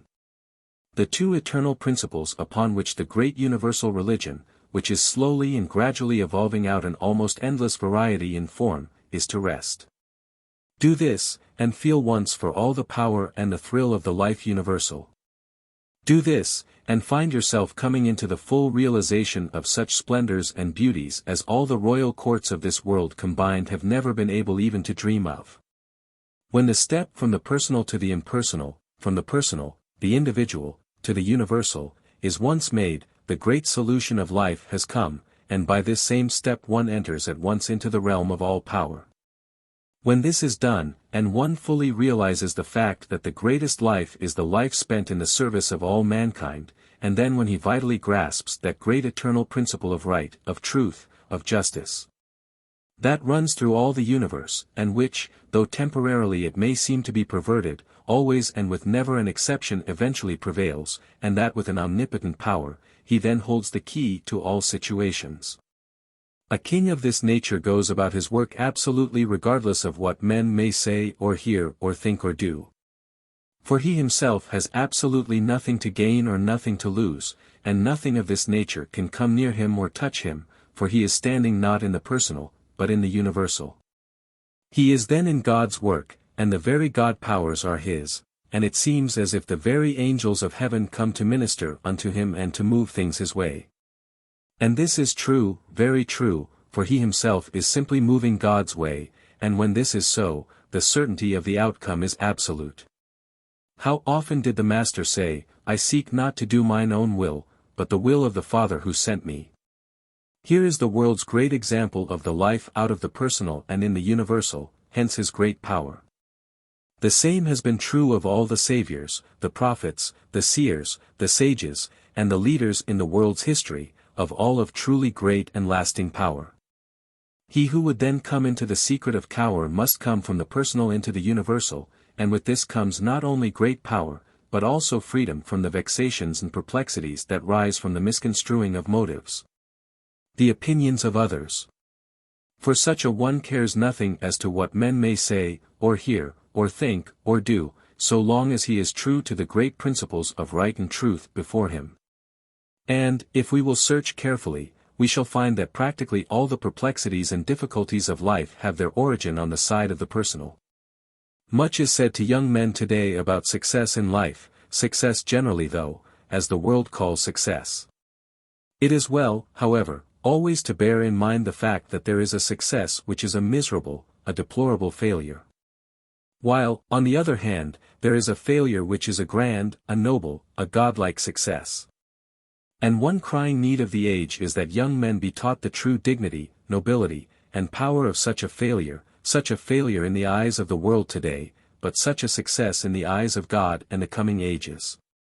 When this is done, there will be among us more prophets, more saviors, more men of grand and noble stature, who with a firm and steady hand will hold the lighted torch of true advancement high up among the people. And they will be those whom the people will gladly follow, for they will be those who will speak and move with authority, true sons of God, true brothers of men. A man may make his millions and his life be a failure still. The promise was given that our conversation should not be extended, and unless we conclude it now, the promise will not be kept.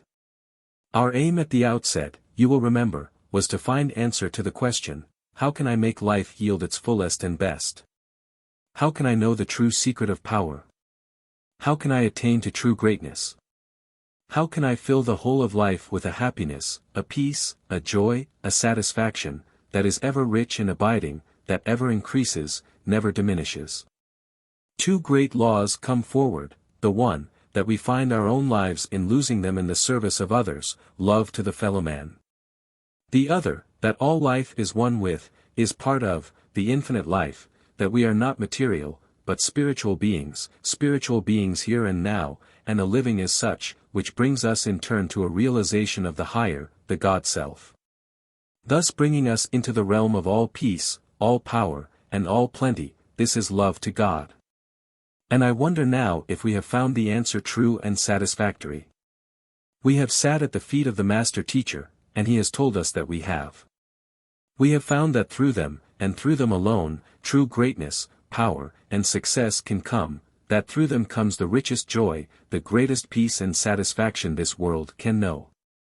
We have also found that, if one's desire is to make life narrow, pinched, and of little value, to rob it of its chief charms, the only requirement necessary is to become self-centered, to live continually with the little, stunted self, which will inevitably grow more and more diminutive and shriveled as time passes, instead of reaching out and having a part in the great life of humanity, thus illimitably intensifying and multiplying his own. For each act of humble service is that divine touching of the ground which enables one to get the spring whereby he leaps to ever greater heights. We have found that a recognition of these two laws enables one to grow and develop the fullest and richest life here, and that they are the two gates whereby all who would must enter the kingdom of heaven.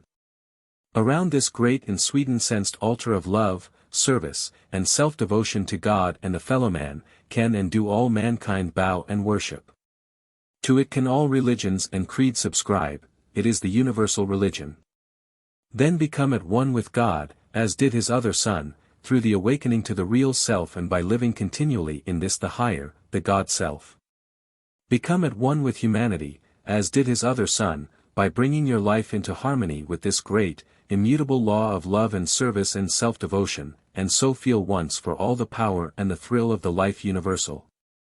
Yours will then be a life the greatest, the grandest, the most joyous this world can know. For you will indeed be living the Christ life, the life that is beyond compare, the life to which all the world stretches out its eager palms, and innumerable companies will rise up and call you blessed. And give thanks that such a life is the rich heritage of the world. The song continually arising from your lips will then be, there is joy, only joy, for we are all one with the infinite life, all parts of the one great whole, and the spirit of infinite goodness and love is ever ruling over all. Part 6. Character-building thought power. Character-building thought power. A thought, good or evil, an act, in time a habit, so runs life's law, what you live in your thought world, that, sooner or later, you will find objectified in your life. Unconsciously we are forming habits every moment of our lives. Some are habits of a desirable nature, some are those of a most undesirable nature. Some, though not so bad in themselves, are exceedingly bad in their cumulative effects, and cause us at times much loss, much pain and anguish, while their opposites would, on the contrary, bring us much peace and joy, as well as a continually increasing power. Have we it within our power to determine at all times what types of habits shall take form in our lives? In other words, is habit forming, character building, a matter of mere chance, or have we it within our own control? We have, entirely and absolutely. I will be what I will to be, can be said and should be said by every human soul. After this has been bravely and determinately said, and not only said, but fully inwardly realized, something yet remains. Something remains to be said regarding the great law underlying habit forming, character building, for there is a simple, natural, and thoroughly scientific method that all should know. A method whereby old, undesirable, earth-binding habits can be broken, and new, desirable, heaven-lifting habits can be acquired, a method whereby life in part or in its totality can be changed, provided one is sufficiently in earnest to know, and, knowing it, to apply the law. Thought is the force underlying all. And what do we mean by this? Simply this: your every act, every conscious act, is preceded by a thought. Your dominating thoughts determine your dominating actions. The acts repeated crystallize themselves into the habit. The aggregate of your habits is your character. Whatever, then, you would have your acts, you must look well to the character of the thought you entertain. Whatever act you would not do, habit you would not acquire, you must look well to it that you do not entertain the type of thought that will give birth to this act, this habit. It is a simple psychological law that any type of thought, if entertained for a sufficient length of time, will, by and by, reach the motor tracts of the brain, and finally burst forth into action. Murder can be and many times is committed in this way, the same as all undesirable things are done. On the other hand, the greatest powers are grown, the most godlike characteristics are engendered, the most heroic acts are performed in the same way. The thing clearly to understand is this, that the thought is always parent to the act. Now, we have it entirely in our own hands to determine exactly what thoughts we entertain. In the realm of our own minds we have absolute control, or we should have, and if at any time we have not, then there is a method by which we can gain control, and in the realm of the mind become thorough masters. In order to get to the very foundation of the matter, let us look to this for a moment. For if thought is always parent to our acts, habits, character, life, then it is first necessary that we know fully how to control our thoughts. Here let us refer to that law of the mind which is the same as is the law in connection with the reflex nerve system of the body. The law which says that whenever one does a certain thing in a certain way it is easier to do the same thing in the same way the next time, and still easier the next, and the next, and the next. Until in time it comes to pass that no effort is required, or no effort worth speaking of. But on the contrary, to do the opposite would require the effort. The mind carries with it the power that perpetuates its own type of thought, the same as the body carries with it through the reflex nerve system the power which perpetuates and makes continually easier its own particular acts. Thus a simple effort to control one's thoughts, a simple setting about it, even if at first failure is the result, and even if for a time failure seems to be about the only result, will in time, sooner or later, bring him to the point of easy, and complete control. Each one, then, can grow the power of determining, controlling his thought, the power of determining what types of thought he shall and what types he shall not entertain. For let us never part in mind with this fact, that every earnest effort along any line makes the end aimed at just a little easier for each succeeding effort, even if, as has been said, apparent failure is the result of the earlier efforts. This is a case where even failure is success, for the failure is not in the effort, and every earnest effort adds an increment of power that will eventually accomplish the end aimed at. We can, then, gain the full and complete power of determining what character, what type of thoughts we entertain. Shall we now give attention to some 2 or 3 concrete cases?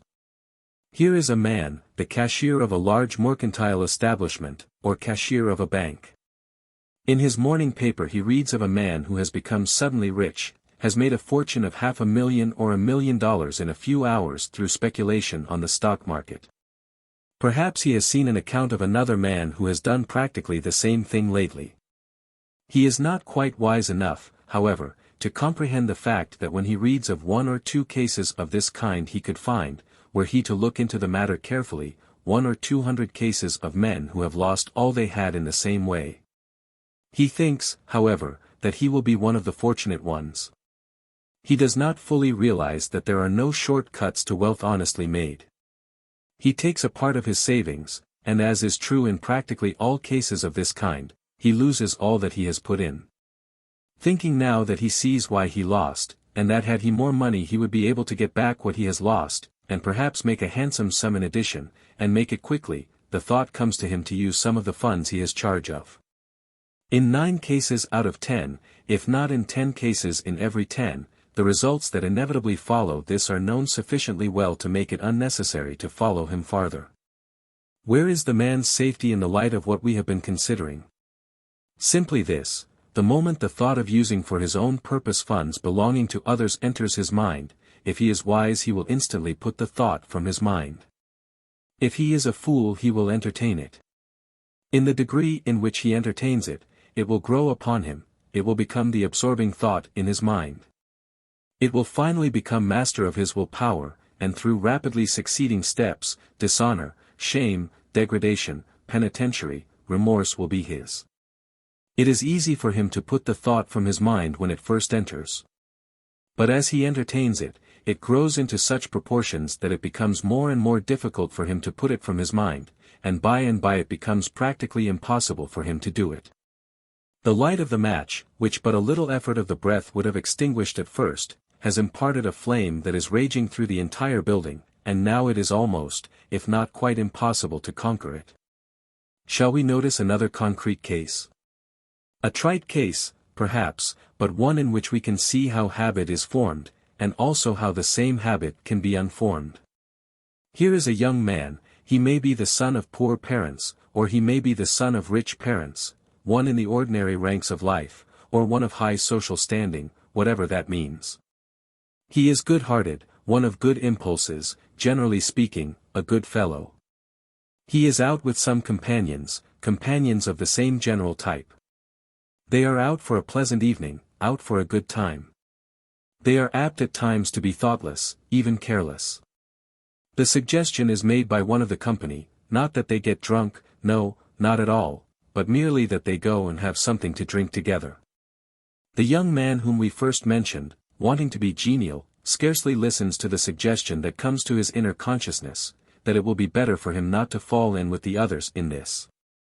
He does not stop long enough to realize the fact that the greatest strength and nobility of character lies always in taking a firm stand on the side of the right, and allow himself to be influenced by nothing that will weaken this stand. He goes, therefore, with his companions to the drinking place. With the same or with other companions this is repeated now and then, and each time it is repeated his power of saying, no, is gradually decreasing. In this way he has grown a little liking for intoxicants, and takes them perhaps now and then by himself. He does not dream, or in the slightest degree realize, what way he is tending. Until there comes a day when he wakens to the consciousness of the fact that he hasn't the power nor even the impulse to resist the taste which has gradually grown into a minor form of craving for intoxicants. Thinking, however, that he will be able to stop when he is really in danger of getting into the drink habit, he goes thoughtlessly and carelessly on. We will pass over the various intervening steps and come to the time when we find him a confirmed drunkard. It is simply the same old story told 1,000 or even 1,000,000 times over. He finally awakens to his true condition.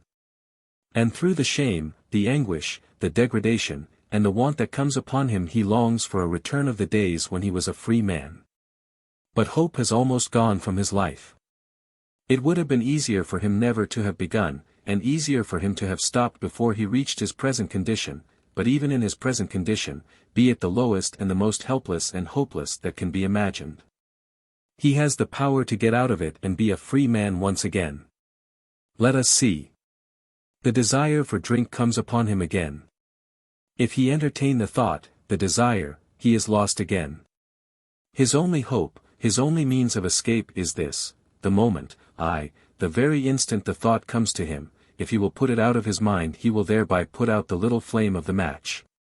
If he entertain the thought the little flame will communicate itself until almost before he is aware of it a consuming fire is raging, and then effort is almost useless.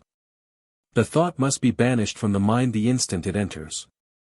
Dalliance with it means failure and defeat, or a fight that will be indescribably fiercer than it would be if the thought is ejected at the beginning. And here we must say a word regarding a certain great law that we may call the law of indirectness. A thought can be put out of the mind easier and more successfully, not by dwelling upon it, not by attempting to put it out directly, but by throwing the mind on to some other object, by putting some other object of thought into the mind. This may be, for example, the ideal of full and perfect self-mastery, or it may be something of a nature entirely distinct from the thought which presents itself, something to which the mind goes easily and naturally. This will in time become the absorbing thought in the mind, and the danger is past. This same course of action repeated, will gradually grow the power of putting more readily out of mind the thought of drink as it presents itself, and will gradually grow the power of putting into the mind those objects of thought one most desires. The result will be that as time passes the thought of drink will present itself less and less, and when it does present itself it can be put out of the mind more easily. Each succeeding time, until the time comes when it can be put out without difficulty, and eventually the time will come when the thought will enter the mind no more at all. Still another case. You may be more or less of an irritable nature, naturally, perhaps, provoked easily to anger. Someone says something or does something that you dislike, and your first impulse is to show resentment and possibly to give way to anger. In the degree that you allow this resentment to display itself, that you allow yourself to give way to anger, in that degree will it become easier to do the same thing when any cause, even a very slight cause, presents itself. It will, moreover, become continually harder for you to refrain from it, until resentment, anger, and possibly even hatred and revenge become characteristics of your nature, robbing it of its sunniness, its charm, and its brightness for all with whom you come in contact. If, however, the instant the impulse to resentment and anger arises, you check it then and there, and throw the mind on to some other object of thought, the power will gradually grow itself of doing this same thing more readily, more easily. As succeeding like causes present themselves, until by and by the time will come when there will be scarcely anything that can irritate you, and nothing that can impel you to anger. Until by and by a matchless brightness and charm of nature and disposition will become habitually yours, a brightness and charm you would scarcely think possible today. And so we might take up case after case, characteristic after characteristic, habit after habit. The habit of fault-finding and its opposite are grown in identically the same way, the characteristic of jealousy and its opposite. The characteristic of fear and its opposite. In this same way we grow either love or hatred. In this way we come to take a gloomy, pessimistic view of life, which objectifies itself in a nature, a disposition of this type, or we grow that sunny, hopeful, cheerful, buoyant nature that brings with it so much joy and beauty and power for ourselves, as well as so much hope and inspiration and joy for all the world. There is nothing more true in connection with human life than that we grow into the likeness of those things we contemplate. Literally and scientifically and necessarily true is it that, as a man thinketh in his heart, so is he. The his part is his character. His character is the sum total of his habits. His habits have been formed by his conscious acts, but every conscious act is, as we have found, preceded by a thought. And so we have it, thought on the one hand, character, life, destiny on the other. And simple it becomes when we bear in mind that it is simply the thought of the present moment, and the next moment when it is upon us, and then the next, and so on through all time. One can in this way attain to whatever ideals he would attain to. 2 steps are necessary: first, as the days pass, to form one's ideals, and second, to follow them continually whatever may arise, wherever they may lead him. Always remember that the great and strong character is the one who is ever ready to sacrifice the present pleasure for the future good. He who will thus follow his highest ideals as they present themselves to him day after day, year after year, will find that as Dante, following his beloved from world to world, finally found her at the gates of paradise. So he will find himself eventually at the same gates. Life is not, we may say, for mere passing pleasure, but for the highest unfoldment that one can attain to, the noblest character that one can grow, and for the greatest service that one can render to all mankind. In this, however, we will find the highest pleasure, for in this the only real pleasure lies. He who would find it by any short cuts, or by entering upon any other paths, will inevitably find that his last state is always worse than his first. And if he proceed upon paths other than these, he will find that he will never find real and lasting pleasure at all. The question is not, what are the conditions in our lives? But, how do we meet the conditions that we find there? And whatever the conditions are, it is unwise and profitless to look upon them, even if they are conditions that we would have otherwise, in the attitude of complaint, for complaint will bring depression. And depression will weaken and possibly even kill the spirit that would engender the power that would enable us to bring into our lives an entirely new set of conditions. In order to be concrete, even at the risk of being personal, I will say that in my own experience there have come at various times into my life circumstances and conditions that I gladly would have run from at the time, conditions that caused at the time humiliation and shame and anguish of spirit. But invariably, as sufficient time has passed, I have been able to look back and see clearly the part which every experience of the type just mentioned had to play in my life. I have seen the lessons it was essential for me to learn. And the result is that now I would not drop a single one of these experiences from my life, humiliating and hard to bear as they were at the time, no, not for the world. And here is also a lesson I have learned: whatever conditions are in my life today that are not the easiest and most agreeable, and whatever conditions of this type all coming time may bring, I will take them just as they come, without complaint, without depression, and meet them in the wisest possible way, knowing that they are the best possible conditions that could be in my life at the time, or otherwise they would not be there. Realizing the fact that, although I may not at the time see why they are in my life, although I may not see just what part they have to play, the time will come, and when it comes I will see it all, and thank God for every condition just as it came. Each one is so apt to think that his own conditions, his own trials or troubles or sorrows, or his own struggles, as the case may be, are greater than those of the great mass of mankind, or possibly greater than those of any one else in the world. He forgets that each one has his own peculiar trials or troubles or sorrows to bear, or struggles and habits to overcome, and that his is but the common lot of all the human race.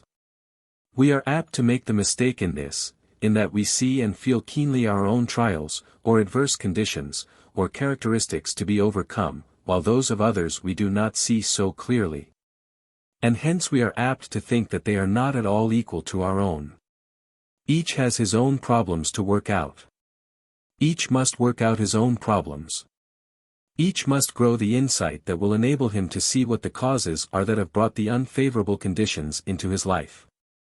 Each must grow the strength that will enable him to face these conditions, and to set into operation forces that will bring about a different set of conditions. We may be of aid to one another by way of suggestion, by way of bringing to one another a knowledge of certain higher laws and forces that will make it easier to do that which we would do. The doing, however, must be done by each one for himself.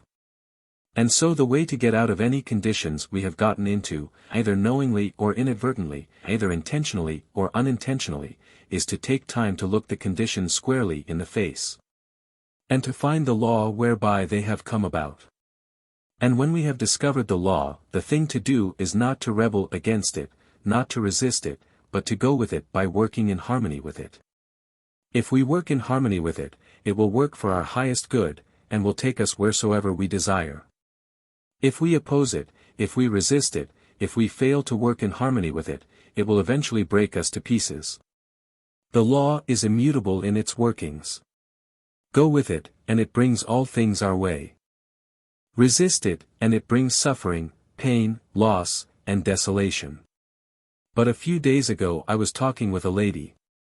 A most estimable lady living on a little New England farm of some 5 or 6 acres. Her husband died a few years ago, a good-hearted, industrious man, but one who spent practically all of his earnings in drink. When he died, the little farm was unpaid for, and the wife found herself without any visible means of support, with a family of several to care for. Instead of being discouraged with what many would have called her hard lot, instead of rebelling against the circumstances in which she found herself, she faced the matter bravely, firmly believing that there were ways by which she could manage, though she could not see them clearly at the time. She took up her burden where she found it, and went bravely forward. For several years she has been taking care of summer boarders who come to that part of the country, getting up regularly, she told me, at from 3:30 to 4 o'clock in the morning, and working until 10 o'clock each night. In the wintertime, when this means of revenue is cut off, she has gone out to do nursing in the country roundabout. In this way the little farm is now almost paid for. Her children have been kept in school, and they are now able to aid her to a greater or less extent. Through it all she has entertained no fears nor forebodings, she has shown no rebellion of any kind. She has not kicked against the circumstances which brought about the conditions in which she found herself, but she has put herself into harmony with the law that would bring her into another set of conditions. And through it all, she told me, she had been continually grateful that she has been able to work, and that whatever her own circumstances have been, she has never yet failed to find someone whose circumstances were still a little worse than hers, and for whom it was not possible for her to render some little service. Most heartily she appreciates the fact, and most grateful is she for it, that the little home is now almost paid for, and soon no more of her earnings will have to go out in that channel. The dear little home, she said, would be all the more precious to her by virtue of the fact that it was finally hers through her own efforts. The strength and nobility of character that have come to her during these years, the sweetness of disposition, the sympathy and care for others, her faith in the final triumph of all that is honest and true and pure and good, are qualities that thousands and hundreds of thousands of women, yes, of both men and women, who are apparently in better circumstances in life can justly envy. And should the little farm home be taken away tomorrow, she has gained something that a farm of 1,000 acres could not buy. By going about her work in the way she has gone about it, the burden of it all has been lightened, and her work has been made truly enjoyable. Let us take a moment to see how these same conditions would have been met by a person of less wisdom, one not so far-sighted as this dear, good woman has been. For a time possibly her spirit would have been crushed. Fears and forebodings of all kinds would probably have taken hold of her, and she would have felt that nothing that she could do would be of any avail. Or, she might have rebelled against the agencies, against the law which brought about the conditions in which she found herself, and she might have become embittered against the world. And gradually also against the various people with whom she came in contact. Or again, she might have thought that her efforts would be unable to meet the circumstances, and that it was the duty of someone to lift her out of her difficulties. In this way no progress at all would have been made towards the accomplishment of the desired results, and continually she would have felt more keenly the circumstances in which she found herself, because there was nothing else to occupy her mind. In this way the little farm would not have become hers, she would not have been able to do anything for others, and her nature would have become embittered against everything and everybody. True it is, then, not, what are the conditions in one's life? But, how does he meet the conditions that he finds there? This will determine all. And if at any time we are apt to think that our own lot is about the hardest there is, and if we are able at any time to persuade ourselves that we can find no one whose lot is just a little harder than ours, let us then study for a little while the character Pompilia, in Browning's poem, For and After studying it, thank God that the conditions in our life are so favorable. And then set about with a trusting and intrepid spirit to actualize the conditions that we most desire. Thought is at the bottom of all progress or retrogression, of all success or failure, of all that is desirable or undesirable in human life. The type of thought we entertain both creates and draws conditions that crystallize about it, conditions exactly the same in nature as is the thought that gives them form. Thoughts are forces, and each creates of its kind, whether we realize it or not. The great law of the drawing power of the mind, which says that like creates like, and that like attracts like, is continually working in every human life, for it is one of the great immutable laws of the universe. For one to take time to see clearly the things he would attain to, and then to hold that ideal steadily and continually before his mind, never allowing faith, his positive thought forces, to give way to or to be neutralized by doubts and fears.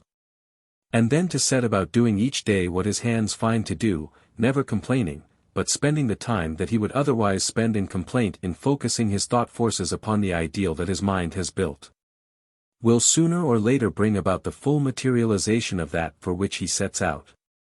There are those who, when they begin to grasp the fact that there is what we may term a science of thought, who, when they begin to realize that through the instrumentality of our interior spiritual thought forces we have the power of gradually molding the everyday conditions of life as we would have them, in their early enthusiasm are not able to see results as quickly as they expect, and are apt to think, therefore, that after all there is not very much in that which has but newly come to their knowledge.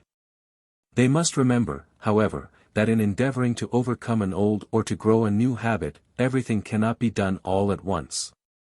In the degree that we attempt to use the thought forces do we continually become able to use them more effectively. Progress is slow at first, more rapid as we proceed. Power grows by using, or, in other words, using brings a continually increasing power.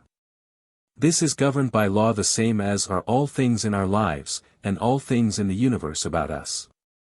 Every act and advancement made by the musician is in full accordance with law. No one commencing the study of music can, for example, sit down to the piano and play the piece of a master at the first effort. He must not conclude, however, nor does he conclude, that the piece of the master cannot be played by him, or, for that matter, by any one. He begins to practice the piece. The law of the mind that we have already noticed comes to his aid, whereby his mind follows the music more readily, more rapidly, and more surely each succeeding time. And there also comes into operation and to his aid the law underlying the action of the reflex nerve system of the body, which we have also noticed, whereby his fingers coordinate their movements with the movements of his mind, more readily, more rapidly, and more accurately each succeeding time. Until by and by the time comes when that which he stumbles through at first, that in which there is no harmony, nothing but discord, finally reveals itself as the music of the master, the music that thrills and moves masses of men and women. So it is in the use of the thought forces. It is the reiteration, the constant reiteration of the thought that grows the power of continually stronger thought focusing, and that finally brings manifestation. All life is from within out. This is something that cannot be reiterated too often. The springs of life are all from within. This being true, it would be well for us to give more time to the inner life than we are accustomed to give to it, especially in this Western world. There is nothing that will bring us such abundant returns as to take a little time in the quiet each day of our lives. We need this to get the kinks out of our minds and hence out of our lives. We need this to form better the higher ideals of life. We need this in order to see clearly in mind the things upon which we would concentrate and focus the thought forces. We need this in order to make continually anew and to keep our conscious connection with the infinite. We need this in order that the rush and hurry of our everyday life does not keep us away from the conscious realization of the fact that the spirit of infinite life and power that is back of all, working in and through all, the life of all, is the life of our life, and the source of our power. And that outside of this we have no life and we have no power. To realize this fact fully, and to live in it consciously at all times, is to find the kingdom of God, which is essentially an inner kingdom, and can never be anything else. The kingdom of heaven is to be found only within, and this is done once for all, and in a manner in which it cannot otherwise be done, when we come into the conscious living realization of the fact that in our real selves we are essentially one with the divine life, and open ourselves continually so that this divine life can speak to and manifest through us. In this way we come into the condition where we are continually walking with God. In this way the consciousness of God becomes a living reality in our lives. And in the degree in which it becomes a reality does it bring us into the realization of continually increasing wisdom, insight, and power. This consciousness of God in the soul of man is the essence, indeed the sum and substance of all religion. This identifies religion with every act and every moment of everyday life. That which does not identify itself with every moment of every day and with every act of life is religion in name only and not in reality. This consciousness of God in the soul of man is the one thing uniformly taught by all the prophets, by all the inspired ones, by all the seers and mystics in the world's history, whatever the time, wherever the country, whatever the religion, whatever minor differences we may find in their lives and teachings. In regard to this they all agree. Indeed, this is the essence of their teaching, as it has also been the secret of their power and the secret of their lasting influence. It is the attitude of the child that is necessary before we can enter into the kingdom of heaven. As it was said, except ye become as little children, ye cannot enter into the kingdom of heaven. For we then realize that of ourselves we can do nothing, but that it is only as we realize that it is the divine life and power working within us, and it is only as we open ourselves that it may work through us, that we are or can do anything.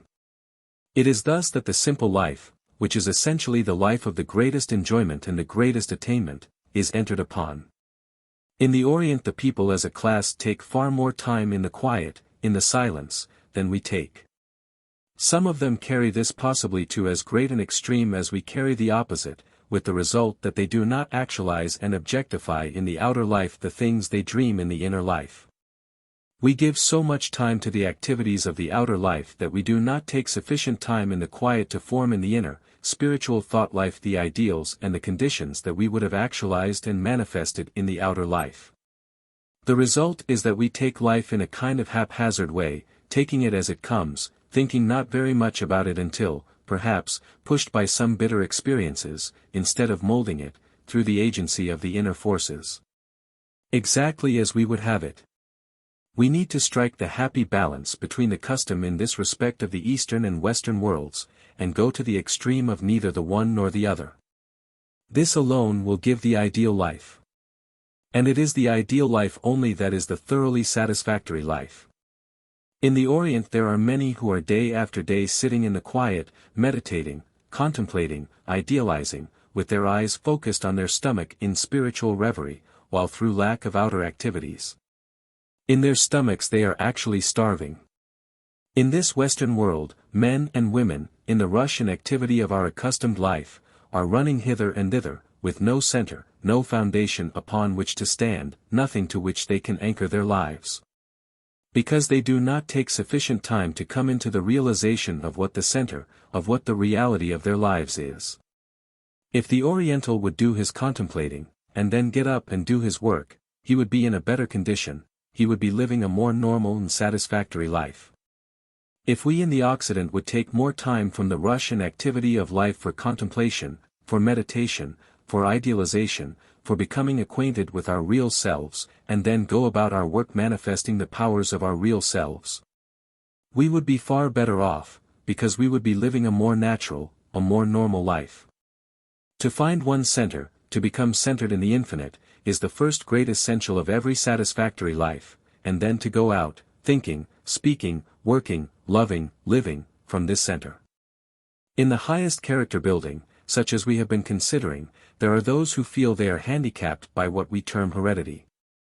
In a sense they are right, in another sense they are totally wrong. It is along the same lines as the thought which many before us had inculcated in them through the couplet in the New England Primer, in Adam's fall, we sinned all. Now, in the first place, it is rather hard to understand the justice of this if it is true. In the second place, it is rather hard to understand why it is true. And in the third place there is no truth in it at all. We are now dealing with the real essential self, and, however old Adam is, God is eternal. This means you, it means me, it means every human soul. When we fully realize this fact we see that heredity is a reed that is easily broken.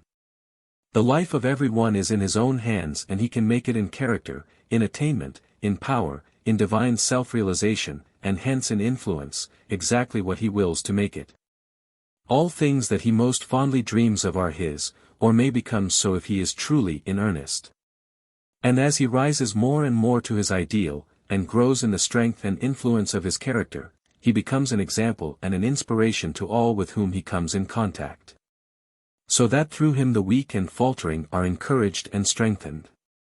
So that those of low ideals and of a low type of life instinctively and inevitably have their ideals raised, and the ideals of no one can be raised without its showing forth in his outer life.